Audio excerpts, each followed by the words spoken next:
ఆదికాండము 18వ అధ్యాయం మొదటి నుంచి కొన్ని మాటలు నాకు చదివి పెట్టండి. మరియు మమ్రే దగ్గరనున్న సింధూర వనములో అబ్రహాము ఎండవేళ గుడారపు ద్వారమందు కూర్చుని ఉన్నప్పుడు యెహోవా అతనికి కనబడెను. అతడు కన్నులెత్తి చూసినప్పుడు ముగ్గురు మనుషులు అతని ఎదుట నిలబడి ఉండిరి. అతడు వారిని చూసి గుడారపు వాకిటి నుండి వారిని ఎదుర్కొనుటకు పరిగెత్తి నేల మట్టుకు వంగి, ప్రభువా, నీ కటాక్షము నా మీదనున్న ఎడల ఇప్పుడు నీ దాసుని దాటిపోవద్దు. నేను కొంచెం నీళ్లు తెప్పిస్తాను, దయచేసి కాళ్ళు కడుక్కొని ఈ చెట్టు క్రింద అలసట తీర్చుకోనండి, కొంచెం ఆహారము తెస్తాను, ప్రాణములను బలపరుచుకొనుడి. తరువాత మీరు వెళ్ళవచ్చును. ఇందు నిమిత్తము కదా మీ దాసుని యొద్దకు వచ్చిందెను. వారు నువ్వు చెప్పినట్లే చెయ్యి, చాలక నువ్వు చెప్పినట్లే చెయ్యన్నారు. 19వ అధ్యాయం మొదటి 2 వర్షాలు కూడా చూడండి. సాయంకాలమందు ఆ ఇద్దరు దేవదూతలు సొదొమ చేరినప్పటికీ లోతు సొదొమ గవని యొద్ద కూర్చుని ఉండెను. లోతు వారిని చూచి వారిని ఎదుర్కొనుటకు లేచి సాష్టాంగ నమస్కారము చేసి, నా ప్రభువులారా, దయచేసి మీ దాసుని ఇంటికి వచ్చి రాత్రి వెళ్ళబుచ్చి కాళ్ళు కడుక్కొనుడి. మీరు పెద్దల కడ లేచి మీ త్రోవను వెళ్ళవచ్చునెను. అందుకు వారు, అలా కాదు, నడివీధిలో రాత్రి వెళ్ళబుచ్చదమని చెప్పిరి. చాలండి. చూడండి, అబ్రహాము గుడారానికి యెహోవా దేవుడు వచ్చాడు, లోతు దగ్గరికి దేవదూతల్ని పంపించాడు. సో ఇప్పుడు ఆ ఇద్దరు దేవదూతలు ఎవరనే మర్మం పక్కన పెట్టి సబ్జెక్ట్ పట్టుకుందాం, మనకు కావాల్సిన సబ్జెక్ట్ పట్టుకుందాం. ఈ ఎండవేళ గుడారపు వాకిట కూర్చున్న అబ్రహాం దగ్గరికి యెహోవా దేవుడు వచ్చాడు. అబ్రహాం వెళ్ళి సాగిలపడి నమస్కారం చేసి నీళ్లు తెప్పించి కడుక్కోమని చెప్పి, అయ్యా మీరు అలసట తీర్చుకోండి, భోజనం సిద్ధపరుస్తాను, తిని వెళ్ళండి, నీ ఇష్టం, నువ్వు చెప్పించేయి, నీకు నచ్చించేయి అని అబ్రహాం ఛాయిస్ ఇచ్చారు. యెహోవా దేవుడు అబ్రహాం దగ్గర ఆగిపోయాడు. దూతలు వెళ్ళారు. వెళ్ళినప్పుడు లోతు దగ్గరికి వెళ్ళినప్పుడు మాత్రం లోతు అదే అడిగాడు, అయ్యా నా ఇంటికి వచ్చారు, రండి, ఇంట్లోకి రండి, కాళ్ళు కడుక్కొని రాత్రి భోజనం చేయండి, రాత్రి పడుకొని తెల్లారి వెళ్ళిపోండి అన్నాడు. అక్కడ వచ్చిన సమాధానం ఏంటి? నీ కొంపలో మేము అడుగు పెట్టాం, బయటే నడివీధిలోనే మా కాలము ఈ రాత్రి వెళ్ళబుచ్చేస్తాం, గడిపేస్తాం అని చెప్పన్నారు. ఎందుకు అబ్రహాం ఇంట గడపడానికి ఇష్టపడి, ఎందుకు లోతు ఇంట అడుగు పెడతాకి ఇష్టపడలేదు? ఏమండి అబ్రహాం ఇంట మంచి ఉంది, లోతు ఇంట మంచి ఎప్పుడో పోయింది. లోతు ఒక్కడే నీతిమంతుని రాశాడంతే. లోతు భార్య ఎలాగ ఉండిపోయిందో, లోతు పిల్లలు ఎలాగ ఉండిపోయారో, అసలు అక్కడికి సొదొమ గొమొర వెళ్ళినాక వాళ్ళ బతుకేమైపోయిందో అక్కడ లేదు. కానీ అబ్రహాం ఇంటి దగ్గర నిర్మోహమాటంగా గడపడానికి ఇష్టపడిన దేవుడు, ఏమండి, ఆయన భోజనం పెడితే శుభ్రంగా తిని దీవించి వెళ్ళిన దేవుడు దూతలు పంపించినప్పుడు వారు కనీసం మా ఇంటికి రమ్మనండి, ఇంటి వాకిటికి కూడా రావన్నారు, నడి వీధిలోనే రాత్రి అంతా ఉంటామన్నారు. నేను అంటాను, మనం అందరము దేవుని బిడ్డలమే, కానీ నీ గృహములోనికి వచ్చి నిన్ను ఆశీర్వదించేలాగా నీ గృహములో మంచి దేవుణ్ణి కనబడుతుందా లేదా? నీ గృహంలోనికి రావడానికి ఆటంకమైనవి దేవునికి ఏమన్నా కనబడుతున్నాయా చూసుకోవాలి. ఏమండి, నేను గడిచిన 2-3 వారాలుగా ఇంట్లో ఉన్న మంచి గురించి నేను మాట్లాడుతూ ఉన్నా. ఇంటి వారి దృష్టికి మనం ఎలాగ ఉండాలి, కుటుంబీకులకి మనము మంచివారిగా జీవించాలి, కుటుంబంలో ముందు ఆ సాక్ష్యం కాపాడుకోవాలి, మంచివారు అనిపించుకోవాలని. ఇక్కడ చూడండి, అబ్రహాం గుడారంలో వారికి వారు మంచివారుగా ఉండటమే కాదు, వారు దేవుని దృష్టికి మంచివారుగా ఉన్నారు. కాబట్టి అబ్రహాం ఇంటికి ఆయన రావడానికి ఇష్టపడ్డాడు, కానీ లోతు ఇంట అడుగు పడటానికి ఇష్టపడలేదు. నేను అంటున్నాను, చాలా మంది సేవకులు తమ ఇంటికి రావాలి, ప్రార్థన చేయాలనుకుంటున్నారు. నేను అన్నాను, సేవకుడు ఇంటికి వచ్చి ప్రార్థన ఆశీర్వాదమా? వాళ్ళు చేస్తే ఆశీర్వాదమా? దానికి ఏమన్నా ఇంకా అవసరాలు ఉంటాయా? ఇంకేమన్నా డిపెండ్ అయి ఉంటుందా? ఏం డిపెండ్ అయి ఉండదా? ఎలాంటి సేవకుడు వచ్చి నీ ఇంటికాడ ప్రార్థన చేసినా నీ క్రియలను బట్టే నీకు ప్రతిఫలం వచ్చింది. హల్లెలూయా. ఇప్పుడు అబ్రహాం గుడారానికి ఎండవేళ దేవుడు వచ్చిన మాట వాస్తవమే. ఇప్పుడు అయ్యా అలాగే సేవకుని పంపించు, ఆ మాట వాస్తవమే. అబ్రహాం గుడారంలో బలిపీఠం ఎప్పుడు ఆరదు. అబ్రహాం భార్య అబ్రహాంకు లోబడుతూనే ఉంటది. అబ్రహాం జీవితంలో గొడవలు వద్దు బాబు, తగ్గించుకుందామని తగ్గింపు ఉంది. అబ్రహాము ఇంట కొంతమందిని తయారు చేశాడు దేవుని కొరకు, యుద్ధ వీరులుగా సురులుగా మార్చాడు. అబ్రహాం ఇంట కొన్ని క్వాలిటీస్ ఉన్నాయి. అందుకే అక్కడ దేవుడు వచ్చినప్పుడు ప్రార్థన జరిగించినప్పుడు ఆయన అక్కడ ఉన్నప్పుడు అక్కడ ఆశీర్వాదం పనిచేసింది, ఆశీర్వదించడానికి అవకాశం దక్కింది. లోతు ఇంటకు వచ్చి అసలు ఆశీర్వదించక ఏం లేదు, అసలు ఆ ఊర్లో నుంచే లాక్కొచ్చేయాలి, అంత చెడే. ఆ ఇంటికి వచ్చి ఇక్కడికేమో ఆశీర్వాదం కనపడింది, అక్కడేమో ఈ ఏడుపు చూడలేక, ఈ ఇంట్లోకి ఇచ్చిన ఏడుపు చూడలేక ఆ ఇంటి వాడిని బయటకు తెస్తానికి తప్ప ఆ ఇంట్లో ఉండటానికైతే ఏమీ లేదు అక్కడ అవకాశం. ప్రభు నీ గృహంలో నివసించేలాగా నీ గృహంలో మంచి ప్రభు కనబడుతుందా? మంచి భక్తి ప్రభు కనబడుతుందా? మంచి సాక్ష్యము, మంచి వాతావరణము, మంచి సంబంధము, ఏమండి మంచి సమాధానము కుటుంబంలో కనబడుతుందా? అది లేకుండా ఏమండి ఏం ప్రయోజనం అండి? స్తోత్రం చెప్పు. నేను చెప్తాను కదా, నాకు చాలా విషయాలు మొహమాటం లేకుండా చెప్తాను. నీ ఇంట్లో సేవకుడు వచ్చి ఎంత పెద్ద కూటమి పెట్టాడు అనేది పాయింట్ కాదు. ఆ లెక్కొస్తే మేము అద్దెంట్లో ఉంటున్నాం, మా ఇంట్లో కూటమి పెట్టుకుంటాకే మాకు అవదు. మేము అద్దెంట్లో ఉంటున్నాం, మాకు చిన్న చిన్న గదులు ఉంటాయి మా ఊర్లో, పల్లెటూరు. మా ఇంట్లో కూటమి పెట్టుకుంటాకే మాకు అవదు. మా అమ్మ వాళ్ళు వెళ్ళే సంఘం నుంచి సేవకులు వచ్చి మా ఇంటికి వచ్చి ప్రార్థన చేసి అన్నాళ్ళు అయిందో, ఆ అవకాశం లేదు. దేవుడు మమ్మల్ని ఏం వదిలేదు, దేవుడు మా ప్రార్థనలు ఏం తోసేయలేదు, దేవుడు మమ్మల్ని ఏం పక్కన పడేయలేదు. విషయం ఏంటనంటే సేవకులు వస్తాక అవకాశం ఉండొచ్చు, ఉండకపోవచ్చు. ఒకవేళ వచ్చినా మన దగ్గర మంచి క్రియలు ఉండాలి. మన క్రియలను బట్టి తీర్పులోకి వస్తాం, మన క్రియలను బట్టి ప్రతిఫలంకి వస్తాం. హల్లెలూయా. సేవకుడు వచ్చినప్పుడు నీకు ఒక మాట రివీల్ అయ్యిద్ది, నీకు తెలియని ఒక సత్యం సేవకుడు చెప్తాడు. మీరు చాలా పొరపడొద్దు. పొరపడుతున్న విషయం ఏంటంటే ప్రార్థన చేస్తే దేవుడు ఏదైనా చేస్తాడు అని అనుకుంటున్నారు మీరు. సమస్యలలో ఉన్నప్పుడు ప్రార్థన చేస్తే దేవుడు జవాబిస్తాడు అనుకుంటున్నారు మీరు. సత్యం చెప్తున్నాను, నీకు దేవుణ్ణి గురించిన వాక్య జ్ఞానం తెలిసి నడుచుకోవాల్సిన రీతి నడుచుకుంటే 90% సమస్యలు రావు. అది పట్టుకో. నీకు విషయం అర్థమవుతుందా? మీరు ఎలాంటి సమస్యలలో ఉన్నా ప్రార్థన చేసి దేవుడు ఆలకిస్తాడు. అసలు ఆ సమస్య ఎందుకు వచ్చింది చెప్పండి నీకు? ఆ సమస్య ఎందుకు వస్తుందో చెప్తున్నా నీ జీవితంలో, ఆ బాధలు ఎందుకు వస్తుందో చెప్తున్నా నీ జీవితంలో. నీకు దైవికమైన జ్ఞానముతో నడుచుకోవడం, ప్రవర్తించడం రాకే తప్పటడుగులు వేయడం వలనే నీ కుటుంబంలో సమస్యలు వస్తున్నాయి. నువ్వు అనుకుంటున్నావు ఎంత ఎడుతుందని దేవుడే న్యాయం చేయలేదండి. అసలు నువ్వు తెలుసుకోవాల్సింది ఏంటంటే అసలు ఆ పరిస్థితికి మూలం ఏంటి? నీ అజ్ఞానం. ఆ పరిస్థితికి మూలం ఏంటి? తెలియని క్రియలు, అజ్ఞానపు క్రియలు, వాక్యమునకు అవిధేయత చూపించిన క్రియలు నీ జీవితంలో ఉండడమే ఆ సమస్యలకు మూలం, జవాబు రాకపోవడానికి మూలం. హల్లెలూయా. మీకు అర్థమవుతున్న విషయం? సమస్య వచ్చినప్పుడు అడుగుతాం కాదు, నువ్వు ఈ వాక్య జ్ఞానం ప్రకారం వెళ్తే 100% సమస్యలు రావండి. శోధించబడే సందర్భంలో శోధించబడతావు, అది తప్ప నీ జీవితంలో ఆ అల్లకల్లోలాలు వాక్యానుసారంగా నడుచుకున్నప్పుడు రావు. మన దరిద్రం ఏంటంటే ఎంత వాక్యం ఉన్నా కానీ దాన్ని పాటించాల్సి వచ్చినప్పుడు మాత్రం పాటించలేం. వెళ్ళే కొద్ది లోతు వెళ్తున్నాం కానీ పాటించాల్సి వచ్చినప్పుడు మాత్రం దాన్ని పాటించలేక అది పాటించకపోవడంగా వచ్చే కీడు నష్టాన్ని మనం భరించాల్సి వస్తుంది. హల్లెలూయా. ఇక్కడ వరకు అర్థమైందా? అబ్రహాం ఇంటుందేంటి, లోతు ఇంట లేనిదేంటి? అబ్రహాంకి ఆశీర్వదించలేని దేవుడు లోతు ఇంట్లో మాత్రం దోతలు అడుగు పెట్టడం, భోజనం చేయమేచో, ఈయన ఎంత ప్రాధేయపడి ఆయన ఒక్క మాటతో అయిపోయింది. అబ్రహాం ఒక్క మాటతో అయ్యా తినాల నీ ఇష్టం కానీ అన్నారు. లోతు మాత్రం మిక్కిలి బలవంతం చేశాడంట, బాగా పేకల దాకా ఒత్తిడి చేశాడంట. అప్పుడు సర్లే సావన్నారు. నీ గృహానికి దేవుడు వచ్చినప్పుడు, నిన్ను ఆశీర్వదించాలనుకున్నప్పుడు నీ గృహం ఎలా కనబడుతుంది? మీరున్న నలుగురు ఎలా ఉంటున్నారు? మీరున్న భార్యాభర్తలు ఇద్దరు ఎలాగ ఉంటున్నారు? ఆ నలుగురు కుటుంబం, ముగ్గురు కుటుంబం ఎలాగుంటున్నారు? మీ మాటలు ఎలాగుంటున్నాయి? ఇతరుల గురించిన ఆలోచన మీ కుటుంబంలో ఎట్లాగుంటుంది? ఇతరుల గురించిన భారం ఎట్లాగుంటుంది? ఏకీభించేసే ప్రార్థన ఎలాగుంటుంది? అన్నీ కన్సిడర్ అవుతాయి. ఇది నాకేం తెలుసు, నా బొందా, నాకేం తెలీదు. ఇవన్నీ దేవుడు చూస్తాడు. అబ్రహాం అంటే బలిపెట్టు ఎప్పుడు మడుతూనే ఉంది, లోతు ఎప్పుడు ఆరిపోయాడు. ఇంకా వాడికి ఆశీర్వాదం ఏముంది? కీడులో పడకపోతే గొప్ప. నీ ఇంట మంచి లేకుండా నీ ఇంట ఎవరు అడుగు పెడతారు? ఇప్పుడు లోతు ఇంట దేవతలు అడుగు పెట్టారు, ఏమొచ్చింది? ఏం రాలా. అక్కడికి ఆ కీడులో నుంచి బలవంతంగా లాగే ప్రయత్నం చేస్తే భార్య వెనక్కి తిరిగి ఉపస్తంభం అయిపోయింది. నీ ఇంట్లో అడుగు పెట్టిన వాళ్ళని బట్టి కాదు, నీ క్రియలను బట్టి. హల్లెలూయా.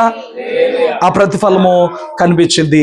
కాబట్టి దేవుని వాక్య జ్ఞానం మనకు అసలు ఆ నష్టంలో పడకుండా నేర్పిస్తున్నప్పుడు దాన్ని నేర్చుకునే ప్రయత్నం చేద్దాం. ఇప్పటి వరకు ఇంటిలో మంచిని కాపాడుకునే ప్రయత్నం ఏంటో, ఇంటిలో మంచితనము నిలబెట్టుకునే ప్రయత్నం ఏంటో, బంధాల మధ్య ఉండే మంచి ఏంటో మనం చూసాం కదా. దాన్ని దాటి కొంచెం వెళితే సమాజంలో నీకు ఒక మంచి పేరుందా? సంఘంలో నీకు ఒక మంచి పేరుందా? మంచి పేరు అంటే అబ్రహాము, దానియేలు. చెడ్డ పేరు అంటే ఏదో లోక సంబంధమైన ఎర్రయ్య, పుల్లయ్య, ఎల్లయ్య ఇవి కాదు. నీ గుణమును, నీ వ్యక్తిత్వాన్ని వారు గొప్ప చేసి మాట్లాడేలాగా ఆయన అని నీకు ఒక మంచి పేరు సమాజంలో దక్కించుకుంటున్నావా? చాలా మంది ఎలా ఉంటారంటే కుటుంబంలో బాగుంటారు. తన తండ్రి, తన తల్లి, తన భార్య, తన భర్త, తన కొడుకు, తన కోళ్ళు వారి వరకు చాలా బాగుంటారు. వారి వరకు ఏ గాయం రానివ్వరో, వారి వరకు ఏ మాట పడినెవరో, తమను తాము ప్రొటెక్ట్ చేసుకుంటారు, తమను తాము కంచి వేసుకుంటారు. బయట వాళ్ళకి వచ్చేటప్పటికి మాత్రం అన్యాయస్తులు అయిపోతారు. వాళ్ళ ఇంట్లోనే తప్ప బయటకు వచ్చినప్పుడు న్యాయం కనబడదు వాళ్ళకి. ఇతరులతో మంచిగా ఉండటం వాళ్ళకి రాదు, ఇతరుల్ని ప్రేమించడం వాళ్ళకి రాదు, ఇతరుల్ని గౌరవించడం రాదు, ఇతరుల పరిస్థితులు అర్థం చేసుకుంటూ రాదు. తమ కుటుంబం గురించే తప్ప సమాజానికి వచ్చేటప్పటికి అన్యాయంగా మాట్లాడతారు, అన్యాయంగా ప్రవర్తిస్తారు. ఏమంటే తప్పు ఆ వ్యక్తి పక్కన ఉన్న ఎదురు వ్యక్తి విషయంలో అల్లాడి చేస్తూ ఉంటారు. నేను అంటున్నాను, నీ కుటుంబంలో మాత్రమే మంచి పేరు కాపాడుకోమని, సమాజంలో నచ్చినట్టు రెచ్చిపోమని దేవుడు చెప్పలా. నీ కుటుంబంలో మొదలు మంచి పేరు కావాలి. మంచి భర్త, మంచి భార్య, మంచి కొడుకు, మంచి కూతురు, మంచి కోళ్ళు, మంచి అల్లుడు అన్నీ మంచే కావాలి. ఆ నెక్స్ట్ నేను అంటున్నాను, నువ్వు బ్రతుకుతున్న సమాజంలో, సంఘంలో కూడా నీకు ఒక మంచి పేరు ఉండాలి. చూడండి, మనం చదివిన పత్రికే తిమోతి పత్రిక 1వ అధ్యాయం 12వ వచనం. 1 తిమోతి పత్రిక మనం చదివాం గురువారం. పూర్వం ఏంటంట? దోషకుడు,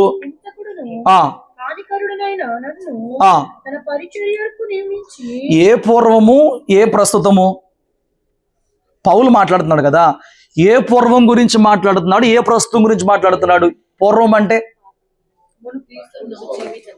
యేసుని ఎరగక మునుపు, యేసుని అంగీకరించ మునుపు, రక్షణ పొందుకోక మునుపు, బాప్తిసం తీసుకోక మునుపు నీలాంటోడిని. ఒక అమ్మ చెప్తుంది నాతో అక్కడ, అయ్యా బాప్తిసం తీసుకుందాను కాబట్టి ఇట్టగొన్నాను. చాలా మంది నన్ను చూసి నువ్వేనా ఇంత మారావా అని అంటున్నారు. నేను మనసులో అనుకున్నా, ఇంత కాదు, నువ్వు ఎంతో మారాలి. ఇంకా ఆవిడ మారిన ఉప్పు రవ్వంతకే నేను ఎంతో మారిపోయింది అనుకుంటా. నా తల్లి, నువ్వు మారింది నీ సైట్లో, నువ్వు మారాల్సింది దేవుని సైట్లో, నువ్వు మారింది నీ దృష్టిలో, నువ్వు మారాల్సింది దేవుని దృష్టిలో. స్తోత్రం చెప్పు. పూర్వం దోషకుడు అంట, ఈ రోజుకి నీ నోటి దోషం మాటలు రావట్లేదు. ఈరోజు ఇంట్లో వాళ్ళు ఏమనో, కొంతమంది ఇంట్లో ఇప్పుడు గడిచిన 3 కోటల్లో మనం చూసుకుంటే ఇంట్లో వాళ్ళని బాధ పెడతారు, ఇంట్లో వాళ్ళని ఇబ్బంది పెడతారు, ఇంట్లో వాళ్ళని వేధిస్తారు. ఇది ఒక జాతి, ఇది ఒక బాపతి. ఈ కేటగిరీ ఎలా ఉంటారంటే, ఇంట్లో వాళ్ళని మాత్రం మాట పడినవరు, ఇంట్లో వాళ్ళు తప్పు చేసినా ప్రొటెక్ట్ చేసేస్తారు. ఏమండి, ఇంట్లో వాళ్ళు తప్పు ఉన్నా మా రాముడు మంచివాడు అన్నట్టుగా మా ఓడి గురించి చెప్తావు, నువ్వు మా అబ్బాయి అంత మంచోడు లేడు, నాకు అంత మంచిది లేదు అని చెప్పి ప్రొటెక్ట్ చేస్తారు. బయట వాళ్ళకి వచ్చేటప్పటికి ఏమండి, దూషణ, హింస, హాని, బయటోడికి ఎంతైనా దోషం చేస్తారు, బయట వాడి క్యారెక్టర్ ఎంతైనా పాడు చేస్తారు, బయట వాడి డబ్బుల విషయంలో అన్యాయంగా ప్రవర్తిస్తారు, బయట వాడికి బాధ కలిగేదైనా కానీ వాడిని ఆ బాధలకైనా వదిలేస్తారు, వాడికి సాయం చేసే అవకాశం సాయం చేయరు. ఏమండి, అయితే ఒకప్పుడు నువ్వు అలా బతుకున్నావేమో, ఇప్పుడు పూర్వమునికి ఇప్పటికి నీలో వచ్చిన తేడా ఏంటి? అది నువ్వు సాక్ష్యం చెప్పడం కాదు, నిన్ను చూపించి వాళ్ళు సాక్ష్యం చెప్పాలి. ఈ రోజున యేసు ప్రభువుని నమ్ముకున్న ఈడులో కొద్ది మార్పు నాకు కనపడిందిలే కానండి, ఒకప్పుడు ఇడు జోలు తీయాలంటే మాకు భయం వేసేదండి. హల్లెలూయా. ఆ భయం ఇప్పటికే భయమే. నీతో గొడవ పెట్టుకోవద్దు అనుకుంటున్నారు తప్ప నీతో స్నేహం చేయాలనుకోవట్లేదు. అప్పుడు గొడవ పెట్టుకునేవాళ్ళు ఇప్పటికి ఏంటంటే మారిపోయింది, గొడవ లేకుండా ఉంది, హ్యాపీగా ఉంది. కానీ డేరు చాలట్లా సహవాసం చేస్తానికి. ఎందుకో తెలుసా? డౌటే. ఏం డౌటు? ఎందుకు వచ్చిన గొడవ లేదు, ఎందుకు వచ్చిన గొడవ అంటున్నారంటేనే నీలో ఇంకా వాళ్ళు సందేహిస్తున్నారు అర్థం. 2, సాక్ష్యం వచ్చేటప్పటికి నీ సాక్ష్యం చెల్లుబాటు అవ్వాలంటే నీ సాక్ష్యాన్ని సమ్మతించే వాళ్ళు కావాలి. ఇప్పుడు నీ సాక్ష్యం చెల్లుబాటు అవ్వాలి. ఇప్పుడు నేను సాక్ష్యం చెప్తానండి, ఇప్పుడు నేను చెప్పిన సాక్ష్యం నువ్వు వెళ్ళి నా కుటుంబంలో అడిగినా, నేను నివసించున్న చోట నువ్వు అడిగినా దానికి 100% అలా ఉండాలి. కొంతమంది అంటారు చూడు మాట్లాడేటప్పుడు, నువ్వు అడిగినట్లాగా ఉండాలి ఆ వ్యక్తిని. అంటే ఏంటి, మేము యాజిటీస్ చెప్తున్నావు అని. నువ్వు సాక్ష్యం చెప్పుకునేటప్పుడు నువ్వు ఏదైనా చెప్పుకోవచ్చు, కానీ అది రియాలిటీలో చెక్ చేసినప్పుడు, ఈ మధ్య సోషల్ మీడియాలో కొన్ని ఫేక్ న్యూస్లు వస్తున్నాయి, వాళ్ళు రియాలిటీ చెక్ అని చెప్పి చేస్తున్నారు అనమాట. ఇది ఎంతవరకు వాస్తవం అని చెప్పని చేస్తున్నారు. ప్రజలకు చెప్తున్నారు, రియాలిటీ చెక్ చెప్తున్నారు, ఇది నిజం కాదు, ఫేక్ వీడియో, ఫేక్ అని చెప్పని చెప్తున్నారు అనమాట. ఎందుకంటే అది నమ్మేస్తారని చెప్పి. ఇప్పుడు చాలా మంది వాళ్ళు చెప్పుకునే సాక్ష్యంలో ఒరిజినాలిటీ ఏమి ఉండదు, బిల్డప్ కోసం చెప్పేస్తారు. నేను రక్షణ పొందుకున్నాను, ఇట్లాగా మారాను, అట్లాగా మారాను, ఇట్లాగా ఉన్నాను, అట్లాగా ఉన్నాను అని చెప్పి వాళ్ళు లేనిది కల్పించి చెప్తారు. ఫ్యాక్ట్ చెక్ చేస్తే తెలిపొద్ది. క్రాస్ చెక్ అనుకో, ఫ్యాక్ట్ చెక్ అనుకో, ఒరిజినాలిటీ ఏంటో కనిపెడితే వాళ్ళ సాక్ష్యం ఎంత గొప్పదో, వాళ్ళ సాక్ష్యంలో ఉన్న మంచి, వాళ్ళలో వచ్చిన మార్పు, వాళ్ళలో వచ్చిన మంచి ఎంత గొప్పదో తేలిపోద్ది. స్తోత్రం చెప్పండి. నేను అంటున్నాను, నీ గురించి నువ్వు ఇచ్చే సాక్ష్యం ఎలాగుంటుంది, దాన్ని నీ కుటుంబం సమర్థించాల్సి వచ్చినప్పుడు ఎలాగుంటుంది, దాన్ని నీ ఇరుగు పొరుగు వారు సమర్థించాల్సి వచ్చినప్పుడు ఎలాగుంటుంది. నా వైపు చూడండి, ఎవరు వచ్చినా కానీ, సీఎం అయితే కాదుగా, నా వైపు చూడండి. నువ్వు ఇచ్చిన సాక్ష్యమే నీ ఇంట్లో వాళ్ళు సమర్థించాల్సి వచ్చినప్పుడు, నీ ఇరుగు పొరుగు ఉన్న వాళ్ళు సమర్థించాల్సి వచ్చినప్పుడు, నువ్వు పని చేస్తున్నావే, పని చేసి వచ్చేవే, అక్కడికి వెళ్ళి అడిగినప్పుడు నువ్వు చెప్పిన సాక్ష్యం ఎంతవరకు మ్యాచ్ అవుతుంది. ఏమండి చూసుకో, ఆ మంచి సాక్ష్యం నీకు కావాల్సిందే, ఆ మంచి సాక్ష్యం నీలో ఉండాల్సిందే. నువ్వు చెప్పేది మాకు కాదు, నువ్వు చెప్పేది పెద్ద విషయం కాదు. నేను మారాను అని అంటే నా గురించి నేను ఎంతైనా చెప్పొచ్చు. అది ఏదో ఒక సందర్భంలో రుజువు చేయబడాలి, నిర్ధారణ చేయబడాలి. ఆమేన్, హల్లెలూయా. ఎందుకంటే మీకు ఒక సంఘటన చూపిస్తాను రండి. అపోస్తుల కార్యం 6వ అధ్యాయము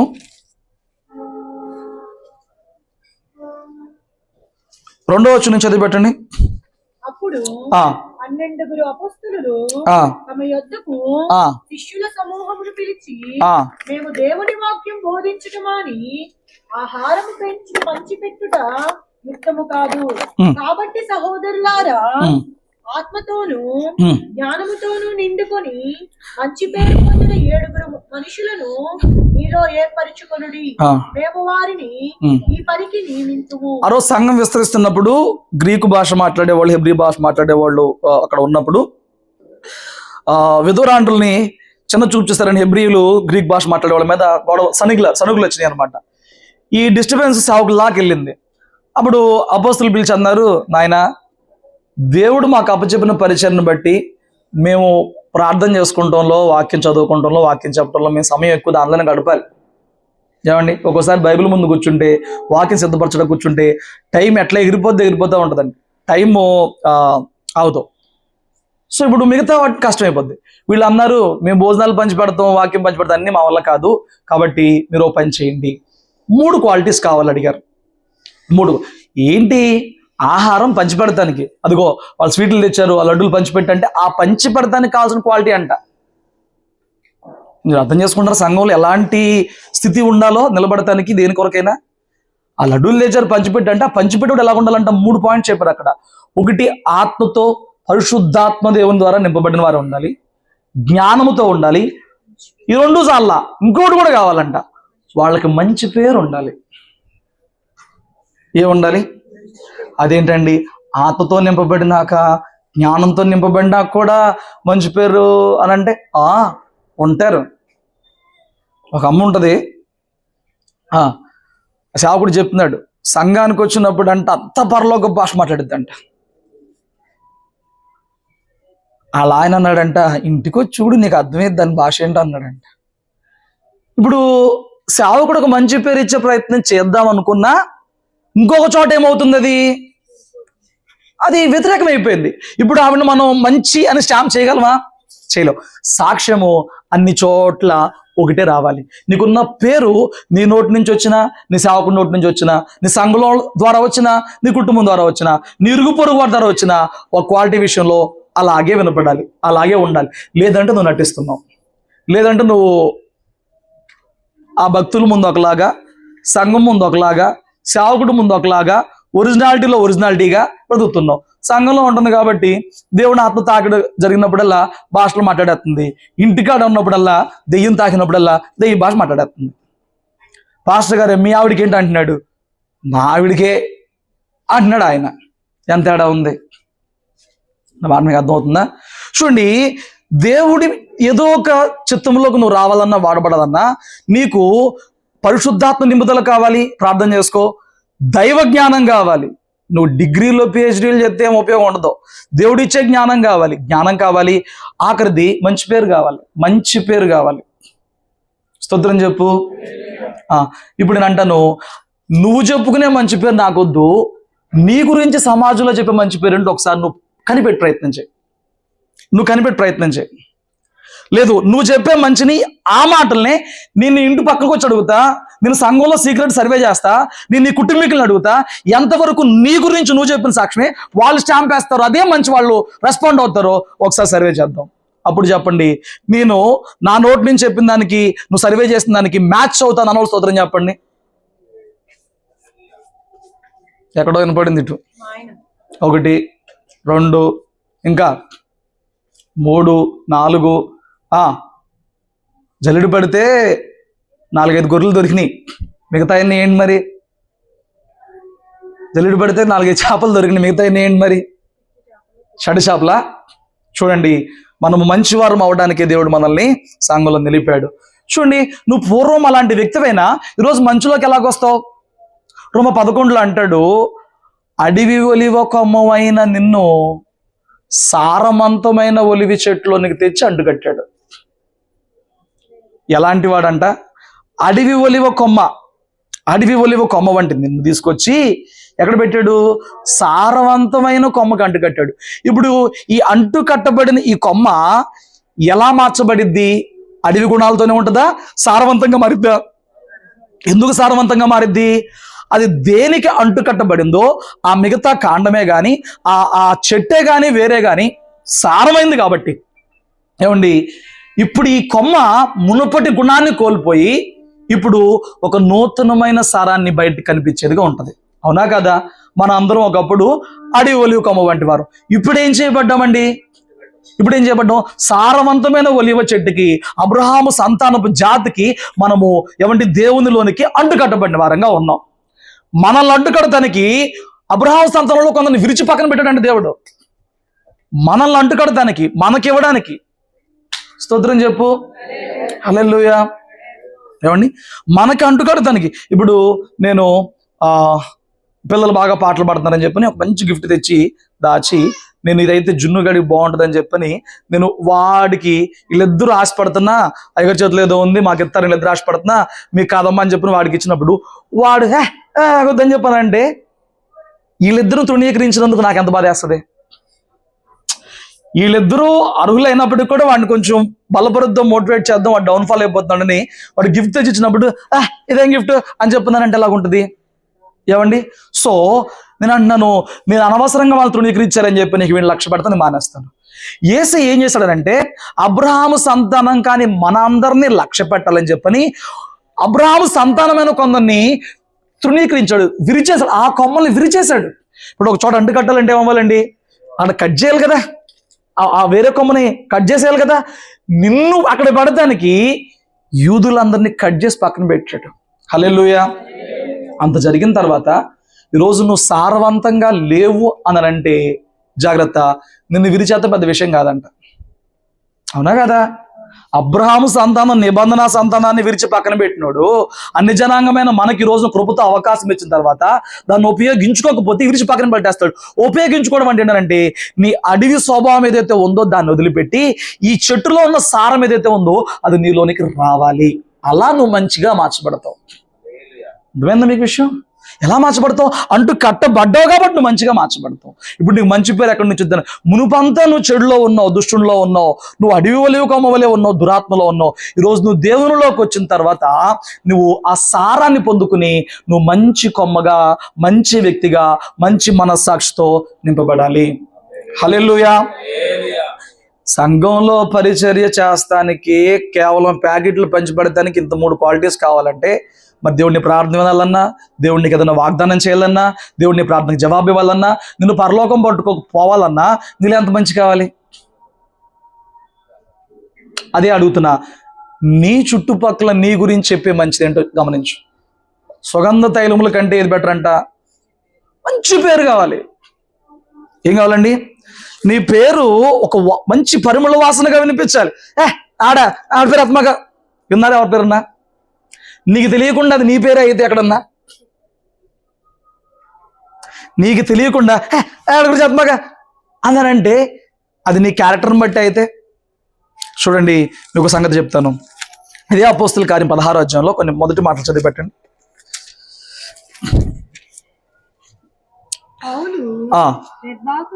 దెర్బేకును లుస్త్రాకును వచ్చినప్పుడు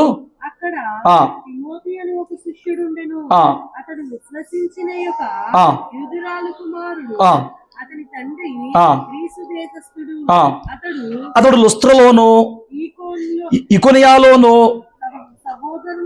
ఉన్న సహోదరుల వలన మంచి పేరు పొందినవాడు. మంచి పేరు పొందినవాడు. ఎక్కడి నుంచి వచ్చింది మంచి పేరు? లుస్త్రాలోను ఈకొనియాలోను, రెండు ప్రాంతాల్లో. ఏమండి, అక్కడ ఉన్న సంఘస్థులందరూ సహోదరులు అని అంటే తోడబుట్టిన వాళ్ళు కాదు, సంఘంలో ఉన్న బిడ్డలందరూ మనకు సహోదరులే. మీ వరుసలో ఎలా ఉంటే మాకు తెలియదు కానీ మీ సంఘంలో అయితే ఆ భర్తని అన్న అంటాం, భార్యని అక్క అంటాం. సంఘానికి వచ్చినాక అందరూ ఏంటి? అందరూ సహోదరులే. మనం అందరూ ఆ సహోదరులు, అన్నా చెల్లెళ్ళ లెక్కే. ఏమండి, అక్క తమ్ముళ్ళ లెక్కే అంతా సంఘంలో ఉన్నంత వరకు. ఇంటికి వెళ్ళగా అవసరం ఉంటే ఉండొచ్చు, సంఘంలోకి వచ్చినప్పటి వరకు ఏమండి భర్తను అన్న, భార్యని అక్క, చిన్నదైతే చెల్లి. సరే, బాగుంది. ఇప్పుడు విషయం ఏంటంటే ఈ సహోదరులు అక్కడ ఒక సంఘం ఉంది, లుస్త్రాలో, ఈకొనియాలో ఒక సంఘం ఉంది. రెండు చోట్ల తిమోతి గురించి అడిగితే రెండు చోట్ల మంచి పేరు చెప్తున్నారు. రెండు చోట్ల ఏం చెప్తున్నారంట? ఇది చూసినప్పుడు, ఇతనిలో ఉన్న విశ్వాసాన్ని మంచిని చూసినప్పుడు పౌలు అంటాడు, నేను నాతో పాటు మిషనరీ పరిచయకు తీసుకెళ్తాను, నాతో పాటు వచ్చేస్తావా అని చెప్పారంటే, ఏమండి అక్కడ స్థానిక సేవకుడు కూడా భలే పని తీసుకెళ్ళండి అని పంపించేశాడు. పౌలు గారు తిమోతిని ఎంచుకున్నాడంటే తిమోతిలో పౌలుకి ఎంత మంచి కనిపించింది, అవునా కదా? ఇప్పుడు స్కూల్లో ఉన్నప్పుడు మనకు కాండక్ట్ సర్టిఫికేట్ ఇస్తారు. ఎందుకు? డబ్బులు కడతాడుగా. పక్క స్కూల్లోకి వెళ్ళినప్పుడు 1,00,000 రూపాయలు ఫీజు కడతాడు కదా, జాయిన్ చేసుకోవచ్చు కదా. ఏం అడుగుతున్నారు? కాండక్ట్ సర్టిఫికేట్ తండి. అందులో ఏం రాసి పంపించాలి వాళ్ళు? బ్యాడ్ అని పెడితే 2 లక్షలు కట్టు, వాడు జాయిన్ చేసుకోడు. వాడికి ఆ పేరే, అక్కడ పేరు కావాలి. ఈ కంపెనీ నుంచి వేరే కంపెనీలోకి వెళ్తున్నావు, వాళ్ళు ఏం చేస్తారు? గుడ్డిగా జాయిన్ చేసుకుంటారా? ఏం చేస్తారు? నువ్వు ఈడు మునిపు ఎక్కడున్నాడు అక్కడికి వెళ్ళి వాళ్ళని పంపించి చెక్ చేసుకుంటాడు. పని చేశాడా లేదా, ఎలా ఉన్నాడు, పనితీరు ఎలాగుంది, వాడు అసలు శాలరీ తీసుకున్నాడు లేదా, ఇవన్నీ కూడా ఏం చేస్తారంటే చెక్ చేస్తారు. చెక్ చేసినప్పుడు రాంగ్ అని తేలితే ఏమండి, నేను అంటున్నాను, నీవున్న కంపెనీలోనూ, నీవున్న సమాజంలోనూ, సంఘంలోనూ నీకు మంచి పేరు లేకపోతే దేవుడు మాత్రం నిన్ను మంచిగా ఎట్లా చూస్తాడండి? దేవుని దృష్టిలో మాత్రం నువ్వు మంచివాడు ఎట్లా అవుతావు? దేవుని చేత మాత్రం నువ్వు ఎలా అంగీకరించబడతావు? ఈ రోజున నీలో లేని మంచి ఆయనలో అంటుకట్టబడిన కారణం చేత అది నువ్వు పొందుకోవాలి. పొందుకుని మునుపు ఎవరైతే నిన్ను దోషకుడుగా, హానికరుడుగా, హింసకుడుగా అనుకున్నారో వాళ్ళు ఈ రోజున, నువ్వు ఈ సాక్ష్యం కాదు, వాళ్ళు ఈ రోజున నీ గురించి సాక్ష్యం చెప్పాలి. హల్లెలూయా, హల్లెలూయా. ఇప్పుడు తిమోతికి ఉన్న సాక్ష్యం నీకుందా? ఏం చెప్తున్నారు నీ గురించి? ఏమండి, నేను అంటున్నాను, చాలామంది చేసే పని ఏంటంటే కుటుంబంలో కాపాడుకుంటారు, మిగతా చోట్ల ఒరిజినాలిటీ ప్రయత్నం చేస్తూ ఉంటారు. అంటే కుటుంబంలో నేను చెడ్డవాణ్ణి అని తెలిస్తే ఏమన్నా అయ్యిద్దేమో అని, కుటుంబంలో ఉన్నంతసేపు తల్లో తండ్రో నా క్రియలు చూస్తే బాధపడతారేమో అని, కుటుంబంలో ఉన్నప్పుడు నా తల్లో తండ్రో నేను ఈ ఫోన్ మాట్లాడితేనో, ఈ సిగరెట్ తాగితేనో, ఈ మందు తాగితేనో దుఃఖపడతారేమో అని తల్లిదండ్రులు మాత్రం ప్రేమించే కొందరు బిడ్డలు తల్లిదండ్రుల దగ్గర మాత్రం బుద్ధిమంతులుగా ఉంటారు. ఇదిలోకి ఎక్కినా చూడాలి పర్ఫార్మెన్స్. ఇప్పుడు ఈ తల్లి అనేది ఇతడు అంటాడు, మా అమ్మాయి అంత ఉత్తమమైన కూతురు ఎక్కడా లేదు, నా కొడుకు అంత ఉత్తమమైనోడు ఎక్కడా లేడు. అదే ఇంట్లో ఆడు ఉత్తమమైనోడే, వీధిలో ఏంటో తెలుసుకో. మీ తల్లిదండ్రులకు తెలియదండి వాళ్ళు ఏంటో. వాళ్ళ ఇంట్లో ఏ ప్రవర్తన కలిగి ఉన్నారో అదే నా బిడ్డలు అనుకుని మురిసిపోతారు. ఒక్కరోజు ఒక వారం పాటు వాడి మీద పై పెడితే అదే పద్దు నీ కొడుకు అంటే నీ కూతురు ఏంటి. ఏమండి, ఒక గూఢచారిని పెట్టుకుని డబ్బులు ఇచ్చి ఒకసారి మామూలు కనిపెట్టాడు అంటే తెలిసిపోద్ది వారం అంతా. స్తోత్రం చెప్పండి. కొందరు కుటుంబంలో విలువలు కాపాడుకోలేరు, కొందరు కుటుంబంలో ఉన్న ఆ బంధాన్ని వరకు న్యాయం చేసి సంతోషపెట్టి వీధిలోకి ఎక్కినాక ఇక చూడాలి వాళ్ళ ఆటలు, ఇక చూడాలి వాళ్ళ చిందులు, ఇక చూడాలి వాళ్ళ పర్ఫార్మెన్స్లు. స్తోత్రం చెప్పు. నేను అంటున్నాను, నువ్వు క్రైస్తవుడిగా మారిన తర్వాత నువ్వు ఇంట బయట కూడా ఒకే జీవితం జీవించే ప్రయత్నము చేయాలి, ఒకే సాక్ష్యం తెచ్చుకునే ప్రయత్నం చేయాలి. మా ఫ్రెండ్ ఒకడు ఉండేవాడు, ఇప్పుడు బ్రాహ్మణుడు అయితే, ఆడింట్లో ఎంత బాగుండేవాడో. ఎందుకంటే మీకు అమ్మాయి స్టడీస్కి వెళ్తూ ఉండేవాళ్ళు అప్పుడప్పుడు. ఇక్కడే నాకు అడ్రస్ చెప్పడం రాదు, బిఆర్టీఎస్ రోడ్లో అగ్రహారం ఏదో ఉంటుంది కదా, ఆ పక్కన ఉంటారు. ఆడ ఓ రోజున కాలేజీకి వచ్చి క్యాంటీన్ బయట మేము కొంచెం బయటకు వెళ్ళి కూర్చున్నప్పుడు వాడు షాప్లోకి వెళ్ళి సిగరెట్ తెచ్చి తాగేస్తున్నాడు. మరి ఏంట్రా అని అంటే, ఇంట్లో తెలియకుండానే, ఇంట్లో తెలిస్తే అవదు అంటున్నాడు. బరి తెగించిన వాళ్ళు ఇంట్లో కూడా బరి తెగించిన వాళ్ళు ఏం చేయలేం. ఇక ఆ తండ్రి గుండెకి తల్లి గుండెకి దేవుడే సమాధానం ఇవ్వాలి. కొందరు ఇంట్లో మాత్రం రాముడు మంచి బాళ్ళు అన్నట్టుకుంటారు. అమ్మో మా అబ్బాయ, వాళ్ళు వీధిలోకి ఎక్కితే పర్ఫార్మెన్స్లు ఉంటాయి. నేను అంటున్నాను, చదివే చోటైనా, ఉద్యోగం చేసే చోటైనా, బంధువుల దగ్గరైనా, ఇంటి పక్కన వారి దగ్గరైనా నీకు మంచి సాక్ష్యం లేకపోతే నువ్వు ఫలములో ఒక గుణం కోల్పోతున్నావు. ఇంకేం నేర్చుకుంటున్నా చెప్పిన ఆ ప్లేస్లో వేషధారణ అనేది నేర్చుకుంటున్నాం. ఏమండి, సంఘంలో తిరుగు లేకుండా ఉంటారండి. కొన్నిసార్లు దైవజనులు ఇక్కడున్న పర్ఫార్మెన్స్ చూసి పొరబడిపోతూ ఉంటారు. కొంతమంది ఏమో వాళ్ళు చెప్పుకున్న దాన్ని నిజం అనుకుంటా ఉంటారు. అందులో మా అయ్యగారు కూడా ఒకటనమాట. ఆయన పాపం 5-6 సంఘాల మీద ఎవరేంటో కరెక్ట్గా తెలియదు. ఆయన నాకు అడిగి పాపం వాళ్ళు అట్ట అయ్యారంటగా అని చెప్తున్నానంటే, ఏం చెప్తాంలే, మీకేం ఒరిజినాలిటీ తెలియదు, ఏదో చెప్పిన ఒక మాటతో మీరు డిసైడ్ చేస్తారు. అలా అవ్వకండి, నేను క్లారిఫై అవుతా తర్వాత అంట. స్తోత్రం చెప్పండి. ఈడెళ్ళి అని కొట్టేసి గొడవాడేసి అని రచ్చేసేసి ఈడే ముందు పాస్టర్ గారి దగ్గరకు వచ్చేసేసి, మా తోడుకోళ్ళు ఏం చేసింది తెలుసా, మా అన్నయ్య ఏం చేసాడు తెలుసా అని చెప్పి ఈడే ముందు వచ్చి ఎడుతూ ఉంటాడు. పాపం పాస్టర్ గారు దేవుడు కొంచెం సెన్సిటివ్ గుండి ఎక్కువ మాకు. ఎక్కడ కట్టిన వాళ్ళు అక్కడ గట్టి కట్టినకుంటే ఎక్కడ టెంప్ట్ అక్కడ టెంప్ట్ అయిపోతాం అనమాట. అది చూసేసేసి అయ్యో ఇది టైపుడా అని ఆడి మీద కోపం పెట్టుకుంటాం. వాస్తవానికి ఏంటి, వేషధారీయుడు, కపట సూత్రధారీయుడు. ఏమండి, వాడి పేరు పాడవకుండా, వాడి పేరు ఎక్కడ చెడ్డవకుండా నువ్వు ముందే జాగ్రత్త పడతావు అంటాడు. ఎవరెవరి దగ్గర అయితే ముందే మ్యాటర్ చెప్పేసేసి వాడి పేరు కాపాడుకోవాలో వాళ్ళ దగ్గర భలే, అమ్మో కొందరు జిమ్మిక్కులు చూస్తేనండి వాళ్ళు స్పెషలిస్టులు లాగా అనిపిస్తారు. అందులో కొందరు కొన్నిట్లో స్పెషలిస్టులుగా ఉంటారు, కొందరు జిమ్మిక్ చేస్తూ ఉంటారు అన్నమాట. వాళ్ళు ఎక్కడ ఒరిజినాలిటీ బయటపడకుండా కాపాడుకునే ప్రయత్నం చేస్తూ ఉంటారు అన్నమాట. జాగ్రత్త, రహస్యం ముందు చూస్తున్న దేవుడు నేను తీర్పులోనికి తెచ్చే ప్రయత్నం చేస్తాడు. కాబట్టి నీ మంచితనము ఇంట్లోనే కాదు అనే చోట ఉండాలి. ఈ తిమోతికి ఎక్కడి నుంచి మంచితనం వచ్చింది చెప్పనా, చూపిస్తాను రండి. 2 తిమోతి పత్రిక 1వ అధ్యాయం 3వ వచనం నుంచి కిందకి చదవండి. జ్ఞాపకము చేసుకొనుచు నీ కన్నీళ్లను తలుచుకొని నాకు సంపూర్ణ ఆనందము కలుగుటకై నిన్ను చూడవలెనని రేయింపగలు అపేక్షించుచు నీ అందున్న నిష్కపటమైన విశ్వాసమును జ్ఞాపకము. చూడండి, ఒకప్పుడు పౌలు గారు తిమోతి గురించి విన్నాడు, ఇప్పుడు పౌలు గారే సాక్ష్యం ఇస్తున్నాడు. మీరు ఒక మాట పట్టుకోండి. ఇప్పుడు సంఘానికి ఒకళ్ళు వచ్చారనుకోండి, నువ్వు నాకు చెప్పావు అనుకో, నేను ఫస్ట్ వింటా. పరిశుద్ధమాంటి కనుక నన్ను తీసుకొచ్చింది అనుకో, అయ్యా ఇట్టా కట్టయ్యా అని ఫస్ట్ వింటా. నువ్వు చెప్పింది అవునో కాదో నాకు ఒక 2-3 వారాలు తెలిసిపోద్ది.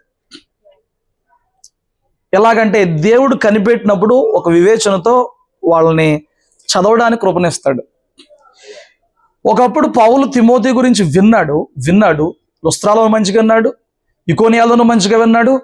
ఆ మంచి సాక్ష్యం బట్టి ఆనందించాడు, పరవశించాడు, అతను వెంట పెట్టుకుని వెళ్ళాడు. ఇప్పుడు తిమోతి గురించి పౌలే సాక్ష్యం ఇస్తున్నాడు. మీకు అర్థమైందా? చూడండి ఏమంటున్నాడు, నీ యందు నిష్కపటమైన విశ్వాసం ఉంది. అతని యందు ఏముందంట? చూడండి ఇంకేమంటున్నాడు, నా పితృఆచార ప్రకారము నిర్మలమైన మనస్సాక్షితో నేను సేవించున్న కృతజ్ఞుడిగా ఉన్నాను. నీకు ఒక నిష్కపటమైన విశ్వాసం ఉందే, ఆ విశ్వాసం మొదట నీ అవ్వ అయిన లోయలో, నీ తల్లి అయిన యునేకిలో వసించింది. అంటే అది వాళ్ళలో ఉంది, అది నీ యందు సహా వసించింది నేను రూఢిగా నమ్ముచున్నాను. చూసారా? జాగ్రత్త పట్టుకోండి అమ్మా, అయ్యా జాగ్రత్త. తిమోతి గురించి ఇప్పుడు పౌలు ఇస్తున్న సాక్ష్యం ఏంటి? మీరు బాగా గమనిస్తే ఒకసారి యోహాను సువార్త 4వ అధ్యాయం మీకు గుర్తుందా? యోహాను సువార్త 4వ అధ్యాయంలో ఏముంటుంది? సమరయ స్త్రీ ఉంటుంది. సమరయ స్త్రీ బాగా దగ్గరకు వచ్చినప్పుడు ఏం జరిగింది? ఆవిడ కన్నులు తెరవబడి ఈయనే మెస్సయ్య, ఈయనే రక్షకుడు అని చెప్పని గ్రహించుకుంది. ఈవిడ ఊళ్ళోకి వెళ్ళి అందరిని తీసుకొచ్చింది. వాళ్ళు చివరిలో స్టేట్మెంట్ ఇస్తారు, అమ్మా నువ్వు చెప్పావని కాదు, ఇప్పుడు మాకు మేమే చూసి తెలుసుకున్నాం. ఫస్ట్ ఎవరన్నా నువ్వు పరిచయం చేయాలి ఇంకొకరికి, నీ గురించి నువ్వు పరిచయం చేసుకోవాలి, నీ గురించి ఎవరన్నా పరిచయం చేయాలి. ఒక రోజుకి టేస్ట్ మాకు అర్థమైపోద్దిగా, ఒక రోజుకి అది నిజమో కాదు మాకు అర్థమైపోద్దిగా. వాళ్ళేం చెప్పారు? వేసే నువ్వు చెప్పావని కాదు, మాకే అర్థమైపోయింది, నేనే వేసే అని చెప్పారు. ఇప్పుడు తిమోతి గురించి ఒకప్పుడు పౌలు విన్నాడు, ఇప్పుడు ఆయన సాక్ష్యం ఇస్తున్నాడు, నీ యందు నిష్కపటమైన విశ్వాసం ఉందయ్యా అని చెప్తున్నాడు. అది ఎక్కడి నుంచి వచ్చిందో కూడా చెప్తున్నాడు. నీ అవ్వలో నుంచి నీ తల్లిలో నుంచి నీలోకి వచ్చింది. స్తోత్రం చెప్పు అని. ఈరోజు దౌర్భాగ్యం ఏంటనంటే, తండ్రి కుటుంబంలో మంచిగా ప్రార్థన చేస్తాడు, తల్లి కుటుంబంలో మంచిగా ప్రార్థన చేస్తారు, వాళ్ళు సంఘంలో మంచివారుగా ఉంటారు, మంచి పేరు తెచ్చుకుని ఉంటారు. కొడుకు వచ్చేటప్పటికి ఆడ పెద్ద బైరాగా ఉంటాడు, కూతురుకు వచ్చేటప్పటికి అదో తిరుగుబాటు చేసే రెబల్ క్యాండిడేట్ లాగా ఉంటుంది అనమాట. పాపం వీళ్ళ మంచి పేరల్లా ఇక్కడ పోద్ది. ఎక్కడ పోద్ది? కానీ తిమోతి అవ్వ దగ్గర ఉన్న విశ్వాసాన్ని, తన తల్లిలో ఉన్న విశ్వాసాన్ని తాను పుచ్చుకుని అది అతనిలో నివసిస్తుందంట విశ్వాసం. స్తోత్రం చెప్పండి, హల్లెలూయా. ఎవరన్నా ఈ సాక్ష్యం చెప్పలేకపోతే చాలా విచారం. పాస్టర్ గారు చాలా మంది చూడండి, వాళ్ళ అబ్బాయి పని మనలోడు. ఉపయోగం ఏంటి? ఉపయోగం ఏమన్నా ఉందా? ఆ తల్లి మంచిదండి, వాళ్ళ అబ్బాయి పెద్ద బైరాగుడండి, ఉపయోగం ఏమన్నా ఉందా? నీ తల్లి ప్రార్థనాపరురాలు అయినప్పుడు, నీ తండ్రి భక్తి చేసేవాడై ఉన్నప్పుడు, నీ తల్లి రోధించదై ఉన్నప్పుడు, వారి దగ్గర నుంచి నేర్చుకోవాల్సింది ఏంటి? వాళ్ళ దగ్గర నుంచి పట్టుకోవాల్సింది ఏంటి? వాళ్ళను చూసి పెరిగింది నీవు తయారవ్వాల్సింది ఏంటి? వాళ్ళు పరిశుద్ధత కావాలని, ప్రార్థన కావాలని, భక్తి కావాలని చెప్పని వాళ్ళు ప్రయాసపడుతుంటే నువ్వు పనికి మళ్ళీ ఊరేగుతున్నావా? నీ మూలంగా నీ తల్లిదండ్రులకున్న మంచి పేరు కూడా పాడైపోతుందిగా. అవుతుందా? అవట్లేదా? ఇక్కడ చెప్తున్నాడు, లోయ వలన యునేకి వలన నువ్వు దాన్ని కాపాడుకున్నావు. ఎవరి వలన? నీ తల్లికి నీ అవ్వకు ఒక మంచి పేరుంది, అది నీ తల్లికి వచ్చింది విశ్వాసం, భక్తి. నీ తల్లికి ఒక మంచి పేరుంది, ఈ రోజున నీలో కూడా అది ఉందని నేను రూఢిగా నమ్మి సాక్ష్యం చెప్తున్నాను. నేను నమ్ముతున్నాను నీలో నిష్కపటమైన విశ్వాసం ఉంది అని చెప్పాను. స్తోత్రం చెప్పు. నేను అంటున్నాను పాపం 3-4 తరాలు వచ్చినప్పుడు మనలో ఉన్న ఆ భక్తి కూడా మన బిడ్డలో 3-4 తరాలు రావాలా వద్దా? కానీ నేర్పించలేకపోతున్నాం. కానీ ఆ బిడ్డ కూడా నా తల్లి ఏంటి, సమాజంలో నా తల్లికున్న విలువేంటి, నా తండ్రి ఏంటి, సమాజంలో నా తండ్రికున్న విలువేంటి, నేనేంటి, నేను చేసేది వారికి తెచ్చే పేరేంటి, ఏ రోజు ఏనాడు కూర్చున్నప్పుడు ఆలోచిస్తే ఆ తల్లిదండ్రులకు అవమానం తెచ్చే బిడ్డలుగా ఉంటారా? బరి తెగించేస్తున్నారు. ఎందుకంటే ఇంట్లో మాత్రం కవర్ చేస్తున్నారు కదా. కొందరు ఇంట్లో కూడా తెగించారు కదా. నానేమైనా అనుకొని, అమ్మ ఏమైనా అనుకొని, అన్న ఏమన్నా అనుకొని, చెల్లి ఏమైనా అనుకొని నేను బరి తెగించేసా. నా తల్లి ప్రార్థనే నేను కాదు, నా తండ్రి ప్రార్థనే నేను కాదు, నాకు దేవుడు కావాలి, మళ్ళీ ప్రార్థన చేయించుకుంటాను. ఏం భక్తి? ఇదేమి మంచితనం? నీలో నీ తండ్రి మంచోడే ఉన్నప్పుడు, నీ తల్లి మంచిదే ఉన్నప్పుడు, ఇద్దరిని కలిపిన నువ్వు ఇంకెంత మంచిగా తయారవ్వాలి? నిన్ను చూపించి వాళ్ళెంత ఆనందపడాలి? ఏమండి? ఇద్దరు మంచోళ్ళని కలిపి మంచోళ్ళ నుంచి వచ్చిన వ్యక్తి ఇంకెంత మంచిగా ఉండాలంటున్నా నేను. తల్లి మంచిదే, తండ్రి మంచోడే, ఇద్దరిలో నుంచి వచ్చిన ప్రోడక్ట్ నువ్వెంత మంచిగా ఉండాలి? ఏది మంచి? ఏది ఆ వ్యక్తిత్వం? ఏది? తండ్రిలో ఉన్న ఆ జాలి, తండ్రిలో ఉన్న ఇతరుల పట్ల ఆ బాధ్యత, తండ్రిలో ఉన్న క్రమశిక్షణ, తండ్రిలో ఉన్న విధేయత, తండ్రిలో దేవుడి పట్ల ఉన్న భయభక్తులు, ఏది? ఉందా మంచి పేరు? స్తోత్రం చెప్పండి. హల్లెలూయా. నీ పేరు ఎప్పుడు కాపాడబడిద్దారంటే నీ పిల్లలు కూడా నీతిగా నిలబడినప్పుడే నీ పేరు కాపాడబడిద్ది. అవునా కదా? నీ పిల్లలు కూడా నీతిగా నిలబడినప్పుడు వీళ్ళు ఎవరి పిల్లలు రా అన్నప్పుడు నీ పేరు నిలబడిద్ది అక్కడ. వీళ్ళు ఎవరి పిల్లలు రానంటే నీ పేరు పాడైపోయినట్టే. ఎవరి పిల్లలు వీళ్ళు అని ఆ ఎక్స్ప్రెషన్ దరిద్రంగా ఉందనంటే నువ్వెంత మంచోడివైనా నీ బిడ్డలను బట్టి ఆ మంచి పేరు పోయింది. స్తోత్రం చెప్పు. నా మాట మీకు అర్థమవుతుందా? అది నలుగురు చెప్పింది వెంటనే కాక తనతో పాటు తిప్పుకుని కొన్ని సంవత్సరాల పాటు తిరిగిన తర్వాత తిమోతిని పరీక్షించి ఇప్పుడు తిమోతికి లేఖ రాసి చెప్తున్నాడు, నీలో ఒక నిష్కపటమైన విశ్వాసం ఉంది, అది నాకు తెలుసు. స్తోత్రం చెప్పండి. తల్లిదండ్రులకు గర్వం ఏంటంటే నువ్వు కోట్లు సంపాదించి బెటక్కర్లా, వాళ్ళకున్న పేరు పాడు చేయకపోవచ్చు. వాళ్ళ సమాజంలో సంవత్సరాలుగా వాళ్ళు బ్రతుకుతున్న సమాజంలో 40 ఏళ్ళు 30 ఏళ్ళు 20 ఏళ్ళు 25 ఏళ్ళు వాళ్ళున్న సంఘంలో వాళ్ళున్న సమాజంలో వాళ్ళకి ఒక పేరు, వాళ్ళకి ఒక విలువ ఉంటే నువ్వు దాన్ని పాడు చేయని వ్యక్తిగా ఉంటే చాలా అదే క్రెడిట్ వాళ్ళకి నువ్వు ఇచ్చేది. ఏమండి? మంచిని ప్రేమించేవాడు ఆ మంచి పేరు పాడవకూడదని ప్రయాసపడతాడు. చూడండి సమూయేలు గ్రంథం 8వ అధ్యాయము మొదటి మాటలు చదివి పెట్టండి. 8వ అధ్యాయం మొదటి నుంచి. సమూయేలు వృద్ధుడైనప్పుడు తన కుమారులను ఇశ్రాయేలు మీద న్యాయాధిపతులుగా నియమించెను. అతని జ్యేష్ఠ కుమారుని పేరు ఏవేలు, రెండవ వాని పేరు అబియా. వీరు బెర్షెబాలో న్యాయాధిపతులుగా ఉండిరి. అతని కుమారులు అతని ప్రవర్తన అనుసరింపక అతని కుమారులు ఎవరు కుమారులు? సమూయేలు కుమారులు ఎవరు ప్రవర్తన అనుసరించాలా? సమూయేలు ప్రవర్తన అనుసరించాలా. గుర్తుపెట్టుకో, మన తండ్రి యేసయ్య, మనం మొదట ఆయన ప్రవర్తన అనుసరించాలి. 2 నీ తండ్రి కనుక నీతిమంతుడై ఉంటే ఆ ప్రవర్తన కూడా అనుసరించాలి. అవునా కదా? నేను క్రైస్తవుడని చెప్పుకుని ఆ క్రీస్తు నీలో చూపించకపోతే ఇంక నీలో మంచి ఏంటి?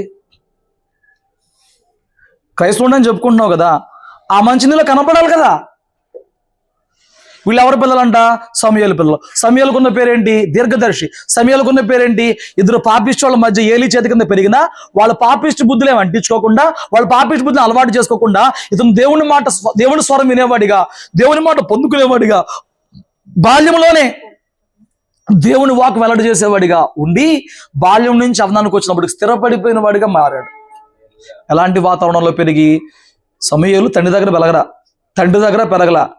2 పాపిష్టోళ్ళ మధ్యలో ఆ పాపిష్టోళ్ళని ఏమీ గద్దించి సరిచేయలేని ఒక చేతగాని తండ్రి దగ్గర యాజకుడి కింద పెరిగాడు. కానీ అక్కడున్న చెడేమి అతను తీసుకోవాలా. ఆ యాజకుడు కొడుకులు 2లో ఉన్న చెడునేమి అతను తీసుకోవాలా. వాళ్ళ గర్వాన్ని అతను తీసుకోవాలా, వాళ్ళ అహంకారాన్ని అతను తీసుకోవాలా. దైవ సన్నిధిలో ఉన్న మంచినే తీసుకుని పొందుకుని ఎదిగిన వాడిగా ఉన్నాడు. అది సమూయేలుకున్న సాక్ష్యం. మరి అలాంటప్పుడు సమూయేలే అలాంటి భయంకరమైన వాతావరణంలో పెరిగి అంత మంచివాడిగా ఉన్నప్పుడు సమూయేలు కడుపును పుట్టి పెరిగిన వాళ్ళు ఎంత మంచి వాళ్ళు ఉండాలండి? మరి అంత చెడ్డ వాతావరణంలో అతను అంత మంచిగా బతికినప్పుడు అతని కడుపును పుట్టిన బిడ్డలు ఎలాగ ఉండాలి? అతను వృద్ధాప్యానికి వచ్చేటప్పటికి ఇతను ప్లేస్లో 2 కుమారులను పెట్టాడు. మీరు న్యాయం తీర్చండి, మీరు చూసుకోండి ప్రజల సంగతి, దేవుడు నాకు అప్పచెప్పిన భారం మీకు అప్పచెప్పానని చెప్పని కొడుకుల చేతిలో పెట్టాడు. నేను అంటున్నాను, క్వాలిఫైడ్ కాకుండా గనక, దేవుని చేత ఆమోదించకుండా గనక ఏమండి ఆ భారం మనుషులకు ట్రాన్స్ఫర్ అయితే మొత్తం ఎట్లా అయిపోద్ది? ఏమైపోద్ది? ఏమండి, మా నాన్నగారు వాళ్ళ సంఘంలో పెద్ద ఆయన ఉన్నప్పుడు ఒక బాధ ఉండేది. వాళ్ళ అబ్బాయి చనిపోయాడు, ఇప్పుడు మనవడు ఫీల్డ్లోకి వచ్చాడు. ఈ మనవడు బదులు తట్టుకోలేకపోతున్నారు. కొంచెం వెస్టర్నైజ్ చేస్తాడనమాట. ఇప్పుడు అంటారు, మా అయ్యగారు ఎంత చక్కగా చెప్పేవాళ్ళు, ఈయనేంటయ్యా మాకు ఎక్కట్లా ఏమండి, నెత్తినోరు కొట్టుకుంటున్నారు. ఇంకొంచెం డీప్ చెప్పకూడదు, ఇబ్బంది అయింది. నేను అంటున్నాను, దేవుని ఆమోదం లేకపోయినా, తండ్రి భారంతో పెరగకపోయినా కష్టమే. 2 కొడుకుల్లో ఒకడికి మంచి ఇంకొని ఆపేవాడు. వీళ్ళిద్దరు ఎలా మారిపోయారంటే లంచాలు పుచ్చుకుని అన్యాయస్తుడి వైపు న్యాయం చెప్పి న్యాయస్తుడికి అన్యాయం చేసి పంపించేస్తున్నారంట.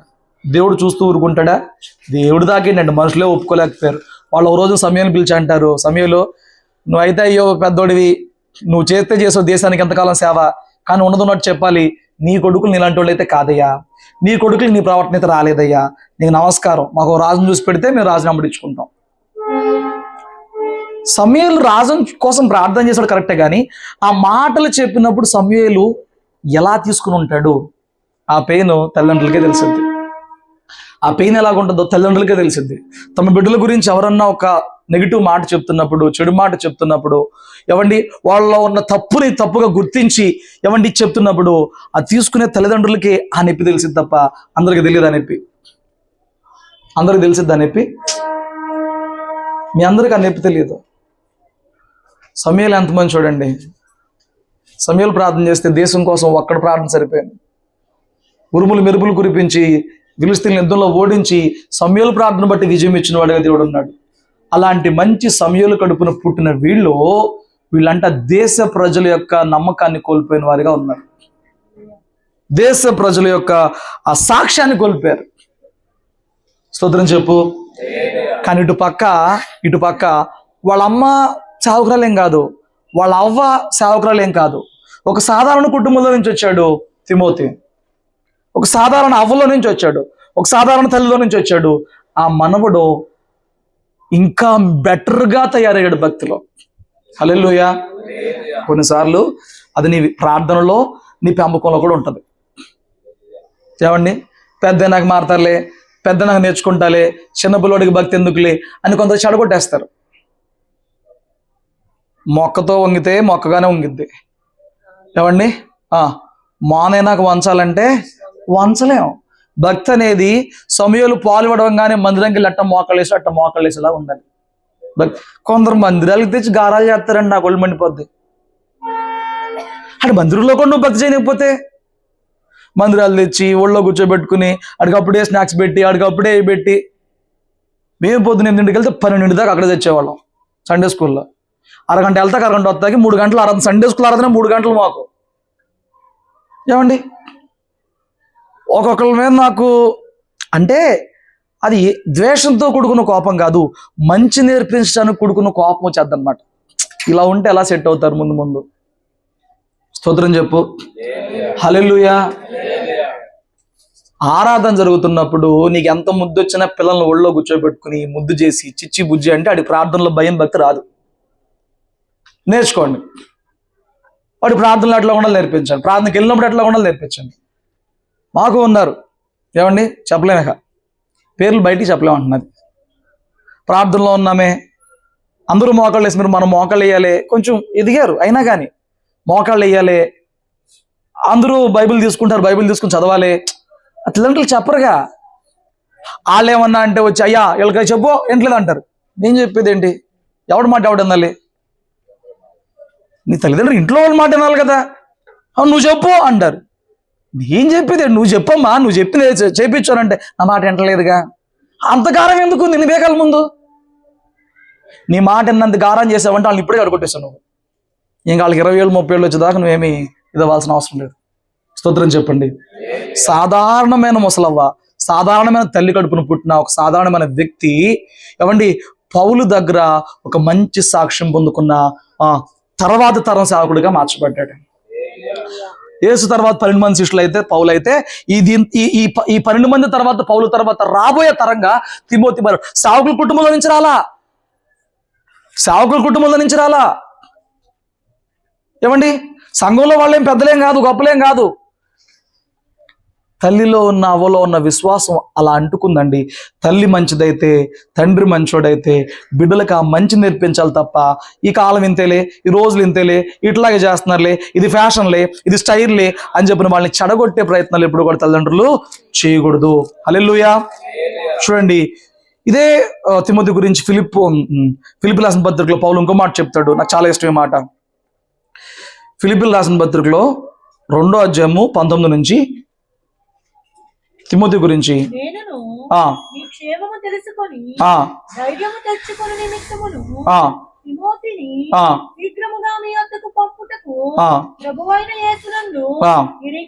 పంపుచున్నాను. పౌలు గారు ఫిలిప్పీ సంఘస్థుల సమాచారం తెలుసుకుంటానికి ఎవరిని పంపిస్తారంట?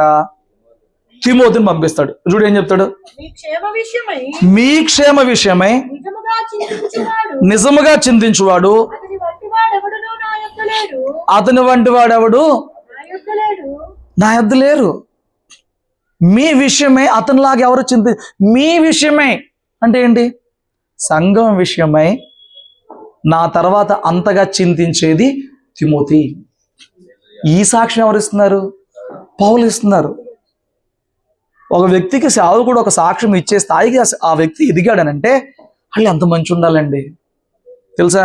నువ్వు ఎవరినైనా మెప్పించగలగామో కానీ సేవకులను మెప్పించలేవు. మాకు 100 లెక్కలు ఉంటాయి. బయట లెక్కలు వేరు, మా లెక్కలు వేరు. మాకు 100 లెక్కలు ఉంటాయి. నువ్వు మాతో స్టాంప్ వేయించుకోవాలంటే అయ్యే వరం కాదు.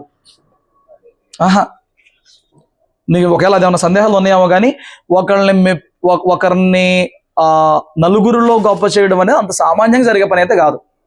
దానికి సేవకులంగా వాక్యానుసారంగా 100 లెక్కలు ఉంటాయి. దాన్ని పాస్ అయ్యి ఒకడు పేరు తెచ్చుకోనండి నిజంగా మంచోడండి. హల్లెలూయా. ఇప్పుడు పౌలు దగ్గర తిమోతికి ఒక మంచి పేరు వచ్చింది. ఏంటో తెలుసా? మీ సంఘం విషయమే నా తర్వాత అంతగా చింతించేవాడు తిమోతి అని చెప్పి ఒక మాట చెప్తాడు. చదవండి. అందరూ తమ సొంత కార్యములనే చూచుకొనుచున్నారు గాని యేసుక్రీస్తు కార్యములను చూడరు. చూడండి చెప్పేస్తున్నాడు.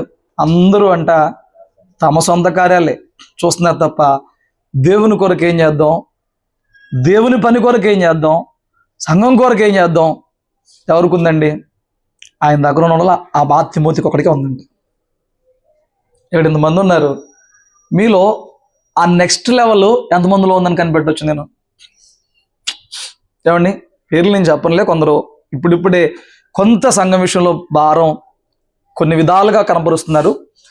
ఇప్పుడు ఈ స్టాంప్ నేను అందరికి వేయలేనులే కానీ నువ్వు ఒకసారి క్రాస్ చెక్ చేసుకో. నీవు కేవలం దేవుని మందిరానికి వచ్చి వెళ్ళిపోతున్నావా? సంఘంలో కొన్ని విషయాలు చెప్పబడినప్పుడు అది హృదయంలో పెట్టుకుని అయ్యో ఇంత కొట్టబడుతున్నారా అని చెప్పని వాళ్ళ నిమిత్తం కన్నీరు కార్చేంత ఆత్మీయ స్థితికి నువ్వు ఎదిగావా? ఏమండి, కొందరికి ఒకటితో సంబంధం లేదంటారండి. మాకు ఎవరితో సంబంధం లేదు. మందిరానికి వెళ్ళామా, దేవుని దర్శించుకున్నామా, పాస్టర్ గారితో ప్రార్థన చేయించుకున్నామా, వచ్చేసామా, మాకు ఒకటితో సంబంధం లేదు. ఒకటితో సంబంధం లేదు అని అంటే సేఫ్ జోన్ అనుకుంటున్నారు కానీ అది మంచితనం కాదు. నాకేం సంబంధం అని పరలోకంలో ప్రభు కూర్చొని రక్షణ వచ్చేదా? రాదే. ఈ రోజున చేస్తున్న జాబులు కూడా వదిలిపెట్టి సేవకు సేవకులు మాకు ఎందుకు వచ్చిన గొడవ బాబు, మేము సంపాదించడం మా కుటుంబం బాగుంటుంది అనుకుంటే కనుక సంఘాలు కట్టబడి రక్షణలకి విశ్వాసం నిలబడతారా? అవ్వదు కదా. నేను అన్నాను, నువ్వు సంఘానికి వచ్చిన తర్వాత నీ ముందు ఎన్నో సమస్యలు, ఎందరో సంఘానికి వస్తున్నప్పుడు వెళ్తున్నప్పుడు నువ్వు వాళ్ళ విషయంలో ఎలా ప్రవర్తిస్తున్నావు? ఏమండి, కొందరికి కొందరితో కలవడం ఇష్టం ఉండదు, కొందరిని పలకరించుకోవడం ఇష్టం ఉండదు, కొందరిని పట్టించుకోవడం ఇష్టం ఉండదు. ఇంటూ అనీజీగా ఉంటారు. ఇక్కడ చూడండి అన్నాడు, మీకు అందుకే పోయిన వారం చెప్పి ఒకరి కోసం ప్రార్థన చేసుకోమని. ఇక్కడ తమ సొంత కార్యాలు చూసుకున్నారు కానీ యేసుక్రీస్తు కార్యాలని చూడరు. నాకేం కావాలి? నాకు జాబ్ కావాలి. నాకేం కావాలి? నాకు ఎగ్జామ్లో పాస్ అవ్వాలి. నాకేం కావాలి? నాకు అప్పులు తెలియదు. వాడి బాధే తప్ప నేను దేవుని సంఘంలో ఉన్నందుకు దేవునికి ఏ రీతిగా ఉపయోగపడతాను అనే గొడవలోకి ఎవరు లేరంట. తిమోతి ఒకడే వచ్చాడు. స్తోత్రం చెప్పండి. నువ్వు ఎక్కడున్నావు? నీ గురించి మాత్రమే వచ్చి వెళ్ళిపోతున్నావా? నీవు దేవునికి ఏమైనా ఉపయోగపడతావేమో కనిపెడుతున్నావా? ఏమండి, ఎవడో ఒకడు పూనుకోకపోతే సమాజంలో అసలు మంచి ఆడడం జరిగిద్దండి. మీరు మనం చూసారా? యాక్చువల్గా WHO రికమెండ్ చేసిన ORS ప్యాకెట్ ఒకలా ఉంటుంది. వీళ్ళు అదే డూప్లికేట్ చేసి ORSL పెట్టేసేసేసి ఎనర్జీ డ్రింక్ ఒకటి రన్నింగ్లో ఉంచారు. చాలా మందికి ఈ జ్ఞానం తెలియదు. జ్వరం వచ్చినప్పుడు, మోషన్స్ వచ్చినప్పుడు, నీరసం అయిపోయినప్పుడు ORS తాగొచ్చు, ORSL కాదు. నీకు తెలుసా? WHO రికమెండెడ్ చేసింది సెపరేట్గా ఉంటుంది. గ్రీన్ కలర్ ప్యాకెట్ సెపరేట్గా ఉంటుంది. వీళ్ళు ఏంటనంటే ప్యాకెట్ లేదు డబ్బా ఇచ్చిందని డబ్బా ఇచ్చామంటారు. ఆ డబ్బా WHO రికమెండెడ్ కాదు. ఇది తెలుసుకున్న ఒక డాక్టరు అది చాలా హానికరం అని చెప్పి 7-8 సంవత్సరాలు ఫైట్ చేసింది. చూసారా?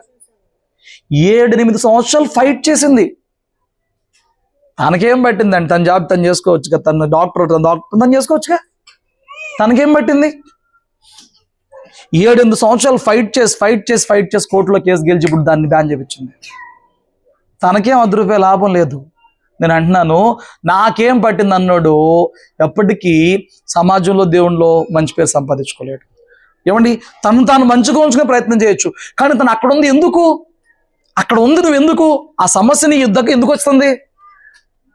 నువ్వు ఆ స్థాయిలో ఎందుకున్నావు? ఇప్పుడు మొర్దెకై చేస్తే ఏమంటాడు, అమ్మా ఇలాగా తాకీదులు రాసి మన యూదులు నాశనం చేస్తానికి ఇలా జరిగిందని అంటే, మరి నువ్వేదన్నా చేయాలని అంటే రాజు దగ్గరికి వెళ్తా 30 రోజులకు పర్మిషన్ లేదుగా అంది. అప్పుడేమన్నాడు, రాణి ఎందుకయ్యావు చూసుకో ఒకసారి. ఈ సమయంలో సహాయపడటానికే దేవుడు నేను ఇక్కడ ఉంచాడేమో. నువ్వు చేయకపోతే నా దేవుడు ఇంకో చోట నుంచి చేయగలడు, కానీ నువ్వు చేయాల్సిన పని చేయకపోతే నువ్వు నీ తండ్రిని లాస్ అయిపోతారు అన్నాడు లేదా? నువ్వు ఎందుకున్నావు సంఘంలో? నువ్వెందుకయ్యావు క్రైస్తవుడిగా? నువ్వెందుకు వస్తున్నావు సంఘానికి? దేవుడిని కప్పచెప్తున్న భారం ఏంటి? ఏమండి, నీ గొడవేనా? ఏం లేదా? అది స్తోత్రం చెప్పు. అంటాడు, అందరూ సొంత కార్యాలు చూసుకుంటున్నారు, ఏసే పనులు ఎవడో చూడలేదని చెప్పి 22వ వచనంలో అంటాడు, అతని యోగ్యత మీద ఎరుగుదురు, తండ్రి కుమారుడు ఎలాగూ సేవ చేయనో అలాగే అతను నాతో కూడా సువార్త వ్యాపకం నిమిత్తం సేవ చేశాడు, నాతో పాటు సేవ చేశాడు. హల్లెలూయా. సాక్ష్యం ఇచ్చాడండి. ఒకప్పుడు పౌలు గారు విన్నాడు, ఈ రోజున పౌలు గారు సాక్ష్యం ఇస్తున్నాడు. ఇక్కడ వదిలేస్తే నీ సాక్ష్యం చెప్తావు 1993 అండి, 97 అండి, ఏదో సంవత్సరం చెప్పి మొత్తం 30 ఏళ్ళ హిస్టరీ చెప్తావు. నువ్వు చెప్పిందంతా ఇంకొక 3 ఏళ్ళు గడిచిన తర్వాత మేము చెప్పగలిగిన జీవితం నీలో ఉందా? ఇంకో 2 నెలలు గడిచిన తర్వాత, ఇంకో 2 ఏళ్ళు గడిచిన తర్వాత నువ్వు ఏదైతే ఇప్పుడు దాకా చెప్పుకుంటూ వచ్చావో అది మేము ఆమోదించగలిగినంత ఉందా? స్తోత్రం చెప్పు. పౌలు గారు విని ఇప్పుడు పౌలు గారే సాక్ష్యం ఇస్తున్నాడు. మొదట నీ సాక్ష్యం నిజమైందైతే అది సమాజంలో కూడా సమర్థించాలి. అది సమాజంలో కూడా సమర్థించినాక నిన్ను చూస్తున్న సంఘము కూడా సమర్థించేదిగా ఉండాలి. సేవకుడు కూడా నీ ప్రవర్తన సమర్థించేదిగా ఉండాలి. అప్పుడు మా అయ్యగారికి ఏం తెలియదండి, మా అయ్యగారు పెద్ద పిచ్చోడు, నా గురించి ఏం తెలియదు అనుకుంటే వందనాలు. నీ గురించి నాకేం తెలీదు, నీ గురించి చెప్పే నా దేవుడి గురించి నీకు తెలియదు. విషయం అర్థమవుతుందా? నీ గురించి వాస్తవంగా నాకేం తెలీదు, నీ గురించి రహస్యం నాకు చెప్పే నా దేవుడి గురించి నీకు తెలియదు. అది నీకు తెలియక నువ్వు నా ముందు పాస్ మార్కులు కొట్టేద్దాం అనుకుంటే అయ్యే వరం అయితే కాదు.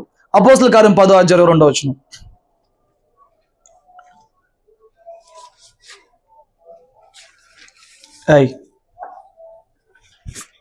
అందుకు వారు నీతిమంతుడును దేవునికి భయపడువాడును యూదా జనులందరి వలన మంచి పేరు పొందిన వాడనైనా శతాధిపతియకు కొర్నేలి ఒక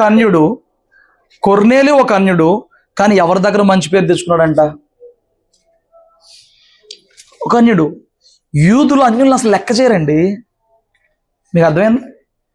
యూదులు అన్న వాళ్ళు వేరే జాతులను అసలు లెక్క చేయరు. అందుకేగా పేతురు అంటాడు, నేను ఎప్పుడు అపవిత్రమైనది ముట్టుకోలేదు పట్టుకోలేదు అని చెప్పని, అన్యుల్ని ఎప్పుడు మేము ముట్టుకోలేదు పట్టుకోలేదు చెప్తాడు కదా అక్కడికి. అయితే వీళ్ళు ముట్టుకోలేదు పట్టుకోలేదు, కానీ యూదులలో అన్యుడైన ఈ కొర్నేలికి మంచి పేరు సంపాదించాడంటే అతని జీవితం ఎలాంటిదండి మీరు అర్థం చేసుకోండి. తన జనులు కానివారి మధ్య నివసించి జీవం కలిగిన దేవుణ్ణి సేవించే వారి ద్వారా ఒక అన్యుడైన వ్యక్తి వారి దేవుణ్ణి సేవించి వారి ద్వారా ఒక మంచి సాక్ష్యం పొందాడండి, మంచి పేరు పొందాడంటే ఎంత జీవితం జీవించుంటాడండి. తన ఒక అధికారి కింద వచ్చే పనోళ్ళు, ఎప్పుడన్నా పనోళ్ళు యజమానుల గురించి మంచి చెప్తారా? ఎంత చూడు ఎంత పెట్టు, మీకు తెలియదులేండి. కాస్త ఒక 10 మందిని పనిలో పెట్టి నడిపించోడికైతే బాగా తెలిసింది. నువ్వు ఎంత చూడు ఎంత పెట్టు, వాడికి ఏదో డిస్సాటిస్ఫాక్షన్ లోపల ఉండిపోద్ది. మా దగ్గర అంత మంచోడే కానీ ఏదో చెప్తాడు. ఇప్పుడు కొర్నేలి దగ్గర పనిచేసే 3 వ్యక్తులు వచ్చారు. 3 ఏం చెప్తున్నారు? యూదుల ద్వారా మంచి పేరు పొందిన మా అయ్యగారు నేను పిలుతున్నాడు రా. మా అయ్యగారికి యూదుల్లో మంచి సాక్ష్యం ఉంది. 3 పనోళ్ళు యజమాని గురించి ఏం చెప్తున్నారు? ఉన్న నాబాలు యొక్క పనోడు ఏం చెప్పాడు? ఆస్తి వాడిని పనిమలోని చేసింది, కానీ కొర్నేలిని మంచివాడిని చేసింది. స్తోత్రం చెప్పు. నీకు రూపాయి ఎత్తే నువ్వు కొర్నేల్ లాగా ఉంటావా, నాబాల్ లాగా అయిపోతావా? దేవుడు నీకు రూపాయి ఇచ్చాడు అనుకో, కొర్నేల్లాగా అవుతావా, నాబల్లాగా అవుతావా? అందుకని కొందరు దేవుడు ఇవ్వడు. అర్థమైందా? అందుకని దేవుడు కొందరు డబ్బులు ఇవ్వడు. ఇది ఆస్తి కోరుకుంటా, ఆస్తి ఇవ్వడు. ఎందుకురా అంటే ఇవ్వకపోతేనే కొన్నేళ్ళలాగా ఉంటాడు, ఇచ్చాడు నాబలైపోతాడు. ఇవ్వకపోతేనే కాస్త మంచిగా ఉంటాడు, ఇచ్చాడు డబ్బును చూసి ఎగిరి పడతాడు. కాబట్టి కొందరిని ఎంతవరకు అంతవరకు, అలాగని దేహి అనిపించడు కానీ అంతవరకు తీసుకెళ్ళిపోతూ ఉంటాడు. కొందరిని మాత్రం ఎందుకు ఆశ్రదిస్తాడు చెప్పనా? వాళ్ళు అనేకులకు దీవెనగా మారాలని. నువ్వు అనేకులకు దీవెనగా మారేటటువంటి స్థితి ఉంటే బోళ్ళని డబ్బు ఇస్తాడండి నీకు. నువ్వు డబ్బును చూసుకుని ఎగిరెగిరి పడే వ్యక్తి అయితే మొత్తం కట్ చేస్తాడు దేవుడు. స్తోత్రం చెప్పు. చూడండి, నీ కుటుంబంలో ఉన్న మంచి దేవుడు రావడానికి దీవించడానికి అవసరమే. కుటుంబంలో మాత్రమే చాలా, సమాజంలో సంఘంలో కూడా నీకు ఒక మంచి పేరు కావాలి. మంచి పేరు కావాలి. మంచి పేరు అంటే నీ క్రియల మూలంగా నువ్వు సంపాదించుకున్న పేరు కావాలి. చూడండి, మొదట నీ గురించి ఎవరన్నా మంచి చెప్తే వింటాం, తర్వాత అది మాకు అనిపించాలి. అవునా కదా? తర్వాత అనిపించాలి. ఒకసారి అడ్రస్ తెలియదు, అప్పుడు ఇక్కడ ఏదో బుక్స్ ఎగ్జిబిషన్ పెట్టారని చెప్పాను. దాని అడ్రస్ ఏంటన్నది అదేనా? వాళ్ళు ఫోన్ చేసి మరి మాకు మేము బుక్ కలెక్షన్ పెడుతున్నామండి, ఆ డ్యామ్ డీమ్ అని చెప్పారు. అది నేను పెచ్చగా చదువుతా బుక్స్ అన్ని చాలా అయిపోయినాయి, చాలా టైప్స్ మోడల్స్ బోల్డ్ అయిపోయినాయి. ప్రజెంట్ కొంచెం రెస్ట్లో ఉన్నాం, అంటే కొంచెం ఇంకా వేరే ఈ వాక్యాల ప్రిపరేషన్ వాటిలో ఉన్నాం. ఇప్పుడు టైం చాలట్లేదు. సరే, మొన్న టైంలో వాళ్ళు మేము పెద్ద బైబిల్ ఎగ్జిబిషన్ పెడుతున్నది, బుక్ స్టోర్ పెడుతున్నాం అని చెప్పారు, బుక్ స్టాల్ పెడుతున్నాం అని చెప్పానంటే నేను ఇంకో పాస్టర్ గారు ఆ పని కట్టుకుని రెడీ అయిపోయి స్నానం చేసి బండి వేసుకుని పరుగును వచ్చాం. ఏమండి, తిప్పి కొడితే ఆ గోడ దగ్గర నుంచి ఆ స్కూటీ అంతే గదిలో చిన్న దాంట్లో చిన్నగా పెట్టారు. మేము ఎంత ఆశపడి వెళ్ళామో. 2-3 బుక్స్ తప్పేం కొనలా, 2-3 బుక్స్ తప్పేం కొనలా. అందులో కూడా ఆ ప్రవీణ్ పడాల్ గారు రాసిన ఒక బుక్ కొనుక్కున్నాను, ఇంకో 2 బుక్స్ అయ్యో విలియం మెక్డొనాల్డ్ గారు ఒక బుక్ కొన్నాను, ఇంకొన్ని బుక్స్ కొనుక్కున్నాను. చాలా తక్కువ వెళ్ళాం కదా, మరి బాగోదు కొన్నాను. అంటే కొన్నిసార్లు తమ గురించి తాము ఇచ్చే బిల్డప్ ఎంత ఉంటుంది, వాస్తవంలోకి వెళ్తే ఏముండదు. స్తోత్రం చెప్పు. నేను అంటున్నాను, నీ క్రియలు నీకు మంచి సాక్ష్యం ఇస్తాయి. నీ క్రియలు నీ తల్లిదండ్రులకి మంచి సాక్ష్యం ఇస్తాయి. నీ క్రియలు నీ దేవుడికి ఒక మంచి సాక్ష్యాన్ని ఇస్తాయి. నువ్వు చేసే క్రియలు ఎంతని పాడు చేస్తుందో, నీ క్రియలు నీ సాక్ష్యం పాడు చేస్తాయి, నీ కుటుంబ సాక్ష్యం పాడు చేస్తాయి, నీ సంఘం సాక్ష్యాన్ని పాడు చేస్తాయి, నీ దేవుని సాక్ష్యం పాడు చేస్తాయి. అదేమంటే అంటారు, ఏ అమ్మా మీ అయ్యగారు ఎట్టాగని చెప్పింది అంటారు. ఏ అయ్యగారు చెప్తాడండి రోడ్లకు గొడవలాడమని? ఏ గారు చెప్తాడండి ఇటు ఉండి అటుండి ఒక గంత ఇటు ఒక గంత ఏమని? ఏ గారు చెప్తాడండి ఆదివారం ప్రార్థనలో మెత్తలో సింహాల్లో కూర్చోమని? ఏ గారు చెప్తాడండి బల్లో చేస్తా పుష్పాలు చేయమని? ఏ గారు చెప్తాడండి? ఎవడో చెప్పడు బుద్ధున్నాడు. సమాజంలో వాళ్ళు ఏమంటారు చెప్పనా? మీ పాస్టర్ గారు మీకు ఏ చెప్తున్నారా? మీ అయ్యగారు మీకు ఏ చెప్తున్నారా? మీ క్రైస్తవులు అంటారు మీ దేవుడు మీకు ఏ చెప్తున్నారా? నీ క్రియలు నిన్ను నీ సాక్ష్యం పాడు చేస్తున్నాయి కాదు, కుటుంబ సాక్ష్యం పాడు చేస్తున్నాయి, సంఘ సాక్ష్యం పాడు చేస్తున్నాయి, దేవుని సాక్షిని కూడా పాడు చేస్తున్నాయి. నీలో ఉన్న మంచి క్రియలు ఏంటో కనిపెట్టుకో. ఏమండి, నువ్వు ఎక్కడున్నావు అక్కడ నేను దేవుని బిడ్డను అనే జ్ఞానంతో ఒళ్ళు దగ్గర పెట్టుకుని జీవించు. నీతో అయిపోట్లా ఇది ఇక్కడి నుంచి అక్కడ దాకా సాక్ష్యం పాడైపోతుంది. ఇక్కడి నుంచి పరమనున్న తండ్రి సాక్ష్యం కూడా పాడైపోతుంది. సమూయేలు తండ్రి సాక్ష్యం పాడైపోతే మనం బాధపడుతున్నాం. పరమ తండ్రి కుమారులమైన మనము మన ద్వారా ఆయన సాక్ష్యం పాడు చేస్తుంటే ఒకరోజు తీర్పులోకి వస్తాం, ఏమైపోతాం? ఏమండి, ఒక మాట చెప్తాను వింటారా? చూడండి, మత్తయి సువార్త 25వ అధ్యాయము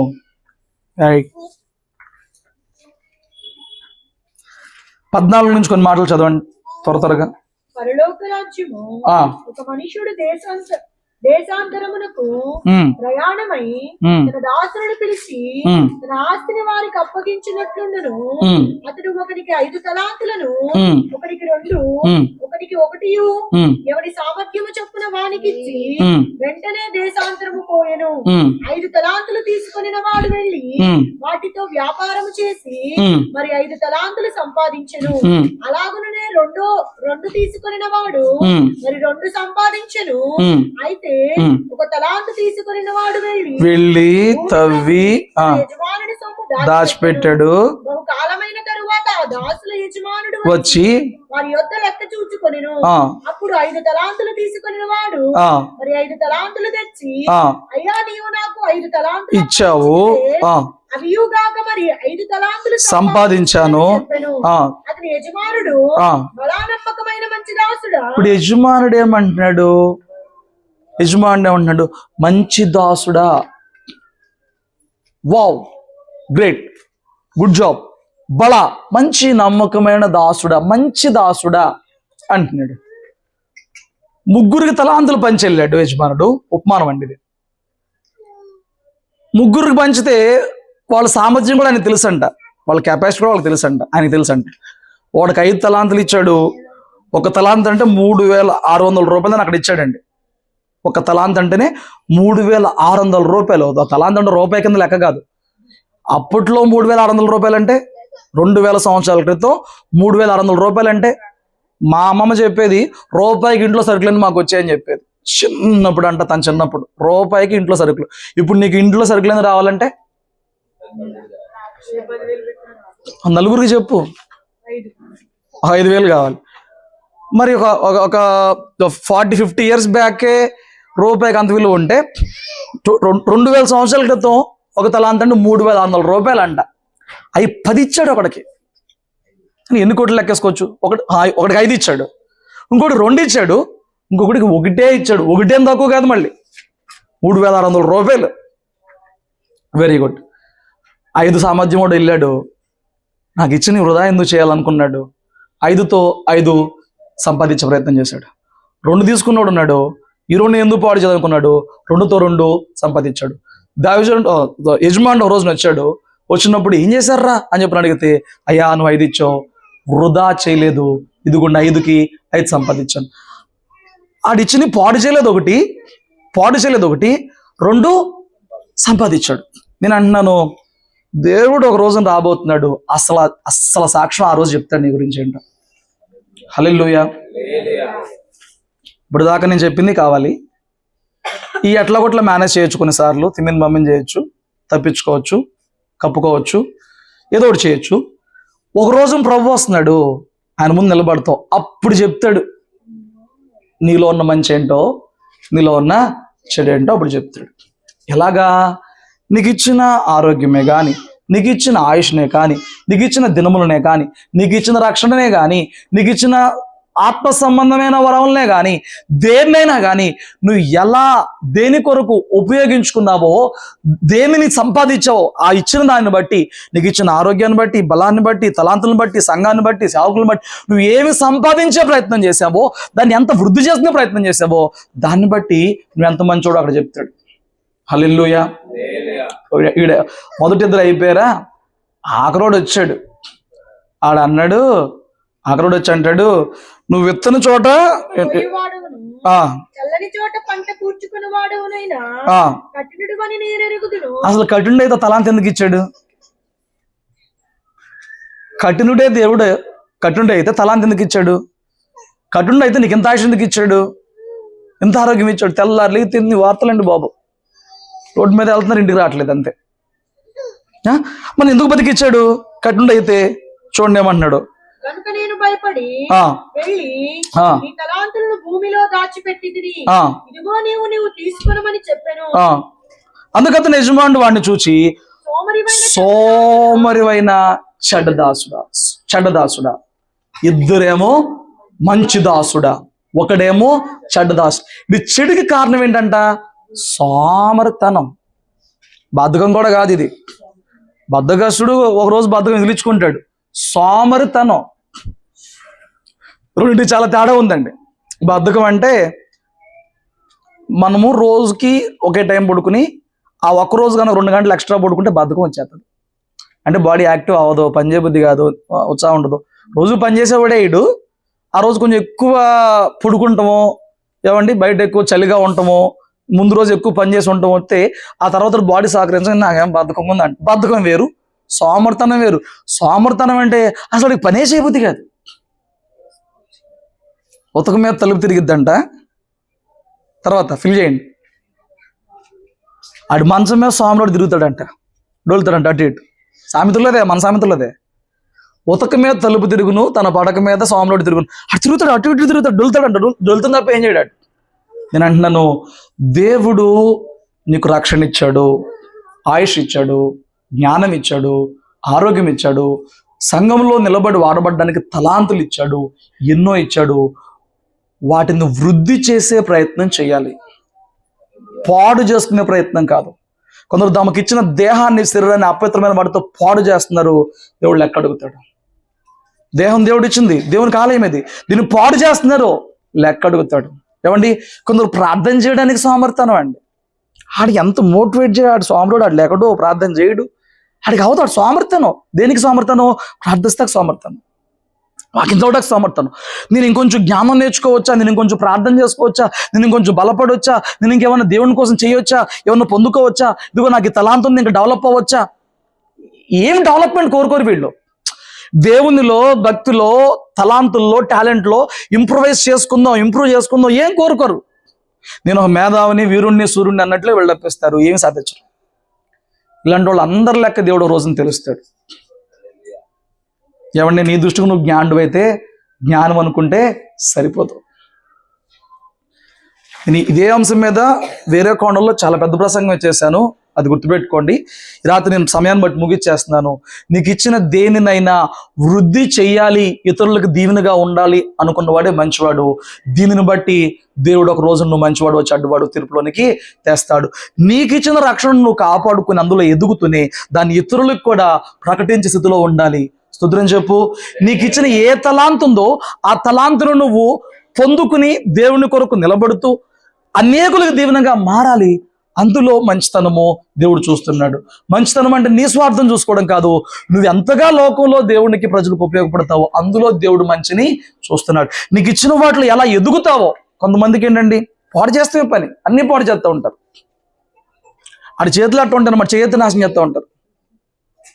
కొంతమంది అండి వృద్ధి చేస్తూ ఉంటారు, భౌతికమైన వాటిని వృద్ధి చేసుకుంటారు, ఆత్మ సంబంధమైన వాటిలో కూడా వృద్ధి అవుతూనే ఉంటారు. ఒక రోజున దేవుడు రాబోతున్నాడు, ఆయన తెలుస్తాడు. నేను అంటున్నాను, ఈ రాత్రి దేవుడిని ముందు నిలబడితే, సంవత్సరంలో ఆఖరి రోజులకు వచ్చాం కదా, సంవత్సరం అంతా గడిచిపోయిన క్రియలన్నీ నిన్ను చూసినప్పుడు దేవుడు నిన్ను ఏమని సాక్ష్యం ఇచ్చి ఈ రాత్రి నిన్ను దీవిచ్చింటి పంపిస్తాడు? నువ్వు చెప్పు ఒక సమాధానం. నిన్ను ఈ 11 మాసాల చరిత్ర మొత్తం చూసి, గత సంవత్సరం మనకొద్దు, ఈ సంవత్సరం అంతా నీ చరిత్రను చూసి దేవుడు ఈ రాత్రి నిన్ను పంపించేటప్పుడు ఇంటికి, నిన్ను ఫలా మంచి నమ్మకమైన దాసుడా, ఇంకా నిన్ను దీవించబోతున్నానని చెప్తాడా? వాళ్ళని ఏమన్నాడు? ఆ తర్వాత వాళ్ళకి దీవెన ఏమిచ్చాడు? నిన్ను అనేకమైన వాటి మీద నియమించదు. నువ్వు కొంచెంలో నమ్మకంగా ఉన్నావు, నిన్ను అనేకమైన వాటి మీద నియమిస్తాను. నిన్ను నిన్ను నిన్ను దేవుడు దీవించాలా లేదా అనేది నీ క్రియలే. నీవు ఇంతకాలం పడిన తపన, పడిన ప్రయాస, జరిగిన నీ క్రియలే. నిన్ను ఇంకా దీవించాలా, వదిలిపడేయాలా? ఏం చేయాలి? మంచున్నోడిని ఆశ్రదిస్తాడు. అబ్రహాం గుడారంలో మంచు ఉంది, 25 ఏళ్ళు నిరీక్షణ చేస్తున్నారు. అబ్రహాము నిందారెదురుగా ఉండక ప్రయత్నం చేయమనంటే భక్తి 9 దినాల్లో తప్పడడుగులు వేశాడు. కానీ 17వ అధ్యాయంలో నువ్వు ఇప్పటికన్నా నిందారెదురుగా జీవించు, నింద లేకుండా జీవించమన్నప్పుడు 17 నుంచి 18 అధ్యాయం వరకు కొన్ని సంవత్సరాల పాటు భక్తిని నిలబెట్టుకునే ప్రయత్నం చేసినప్పుడు దేవుడు వచ్చి ఆశీర్వదించి వెళ్ళాడు. అదే లోతింటికి వచ్చినప్పుడు గడప కూడా తొక్కమంటున్నారు. ఈ రాత్రి నువ్వెలా ఉన్నావు? నువ్వెలాగున్నావు? నిన్ను దేవుడు ఆశీర్వదించి పంపిస్తాకి ఇష్టపడతాడా? నిన్ను దేవుడు ఇప్పటికైనా సరి చేసుకోమని చెప్పడానికి ఇష్టపడతాడా? స్తోత్రం చెప్పు. నీలో మంచి కావాలి. ఆ మంచి గురించి గృహంలో సాక్ష్యం అవ్వాలి, సమాజంలో సాక్ష్యం అవ్వాలి. ఆ సాక్ష్యమే నీ దేవుని కూడా సాక్ష్యం తెచ్చిద్ది. ఒక రోజున ఆయన నిన్ను చూసి నీ మంచికి జవాబు ఇచ్చేవాడిగా భూలోకంలోనే ఇస్తాడు, అసలైన జవాబు పరలోకంలో కూడా ఇస్తాడు. కాబట్టి ఏవి చెడ్డగా ఉన్నాయో, ఎక్కడ చెడుగా ఉన్నావో దాన్ని సరి చేసుకునే ప్రయత్నం చేయి. బాడీలో ఒక పార్ట్ సెప్టిక్ అయిందంటే అలా వదిలేస్తావా? ఏం చేస్తావు? ఆపరేషన్ చేయించుదని అంతవరకు చెక్ చేయించో తీపిచ్చో, ఏలో కాలో తీపిచ్చ తప్ప నువ్వు నీలో ఒక చెడు ఉందని తెలుసు, నీలో ఒక చెడ్డ గుణం ఉందని తెలుసు, నీలో ఒక చెడ్డ అలవాటు ఉందని తెలుసు. కానీ ఇదే అంటావు, అది అదే అంటావు. ఈ చెడ్డ అలవాటు నీ మిగతా భక్తిని, కుటుంబాన్ని, ఆరోగ్యాన్ని ఎంత పాడు చేస్తుందో నువ్వు కళ్ళు తెరవాలి. లేకపోతే నిజంగానే పాడైపోతావు. ఏమండి, నీ ఆరోగ్యం పాడటమే కాదు, నరకాగ్ని కాచుకొచ్చుంది. చెడు నీ ఆరోగ్యంలో ఉంటే దాన్ని తీసుకుంటాకే చూస్తావు కదా, అవునా కదండి? నేను అన్నం తినేటప్పుడు, మీరు కూడానేమో నాకు తెలీదు, అన్నం తినేటప్పుడు తినే ముద్దంకి అలా చూస్తా ఒకసారి. మీరు చూస్తారా తినేటప్పుడు? ఆ ఫ్రాక్షన్ ఆఫ్ సెకండ్స్లోనే అందులో వెంట్రుకుందా, పచ్చిమిరకాయ ఉందా, ఏముందా కనపడిద్ది. ఇక్కడ దాకా వచ్చి వెనక్కి వచ్చేద్ది. వెళ్తుంది ఇంటికి లాంటి తింటామండి, పచ్చిమిరకాయ తింటామండి, తీసి పక్కన పడేస్తాం. నీలో చెడు ఉందని తెలుసు, దాన్ని తీసి పక్కన పడేయడానికి మాత్రం ముందు రావట్లేదు. తెలుసా, కనపడుతుందా నీలో చెడు? వాక్యం విన్నప్పుడు కానీ, ఆయన వెలుగులోకి ప్రార్థనలో లోతైన నడిపింపులోకి వచ్చినప్పుడు కానీ, నీ సహోదరులతో నిన్ను ప్రేమించే వారితో గడిపినప్పుడు కానీ, నీలో ఉన్న లోపాలు నీకు బయలుపరచబడుతున్నాయా? ఏమండి, ఆరోగ్యంలో చెడితే మాత్రం అప్పటికప్పుడు క్లియర్ చేసుకోవాలి. ఆత్మీయతలో చెడిపోతుంటే మాత్రం చేద్దాంలే అంటే రేపటి దినం నీది కాదు. రేపు ఏం సంభవించిందో నీకు తెలియదు. రాత్రి నీకు మంచి అవకాశం ఇచ్చాడు. ఎక్కడ చెడు ఉన్నావో అది నీకే తెలుసు. నువ్వు సరి చేసుకో. నువ్వు సరి చేసుకుంటే దేవుడు నిన్ను క్షమించి మంచివాడిగా మార్చి నీ మంచిని బట్టి రాబోయే దినాలకు నీకు జవాబిచ్చేవాడిగా ఉంటాడు. అటు కృప అటు భాగ్యం మన అందరికీ దయచేయును గాక. ప్రార్థన చేసుకుందాం, తల్ల వంచండి.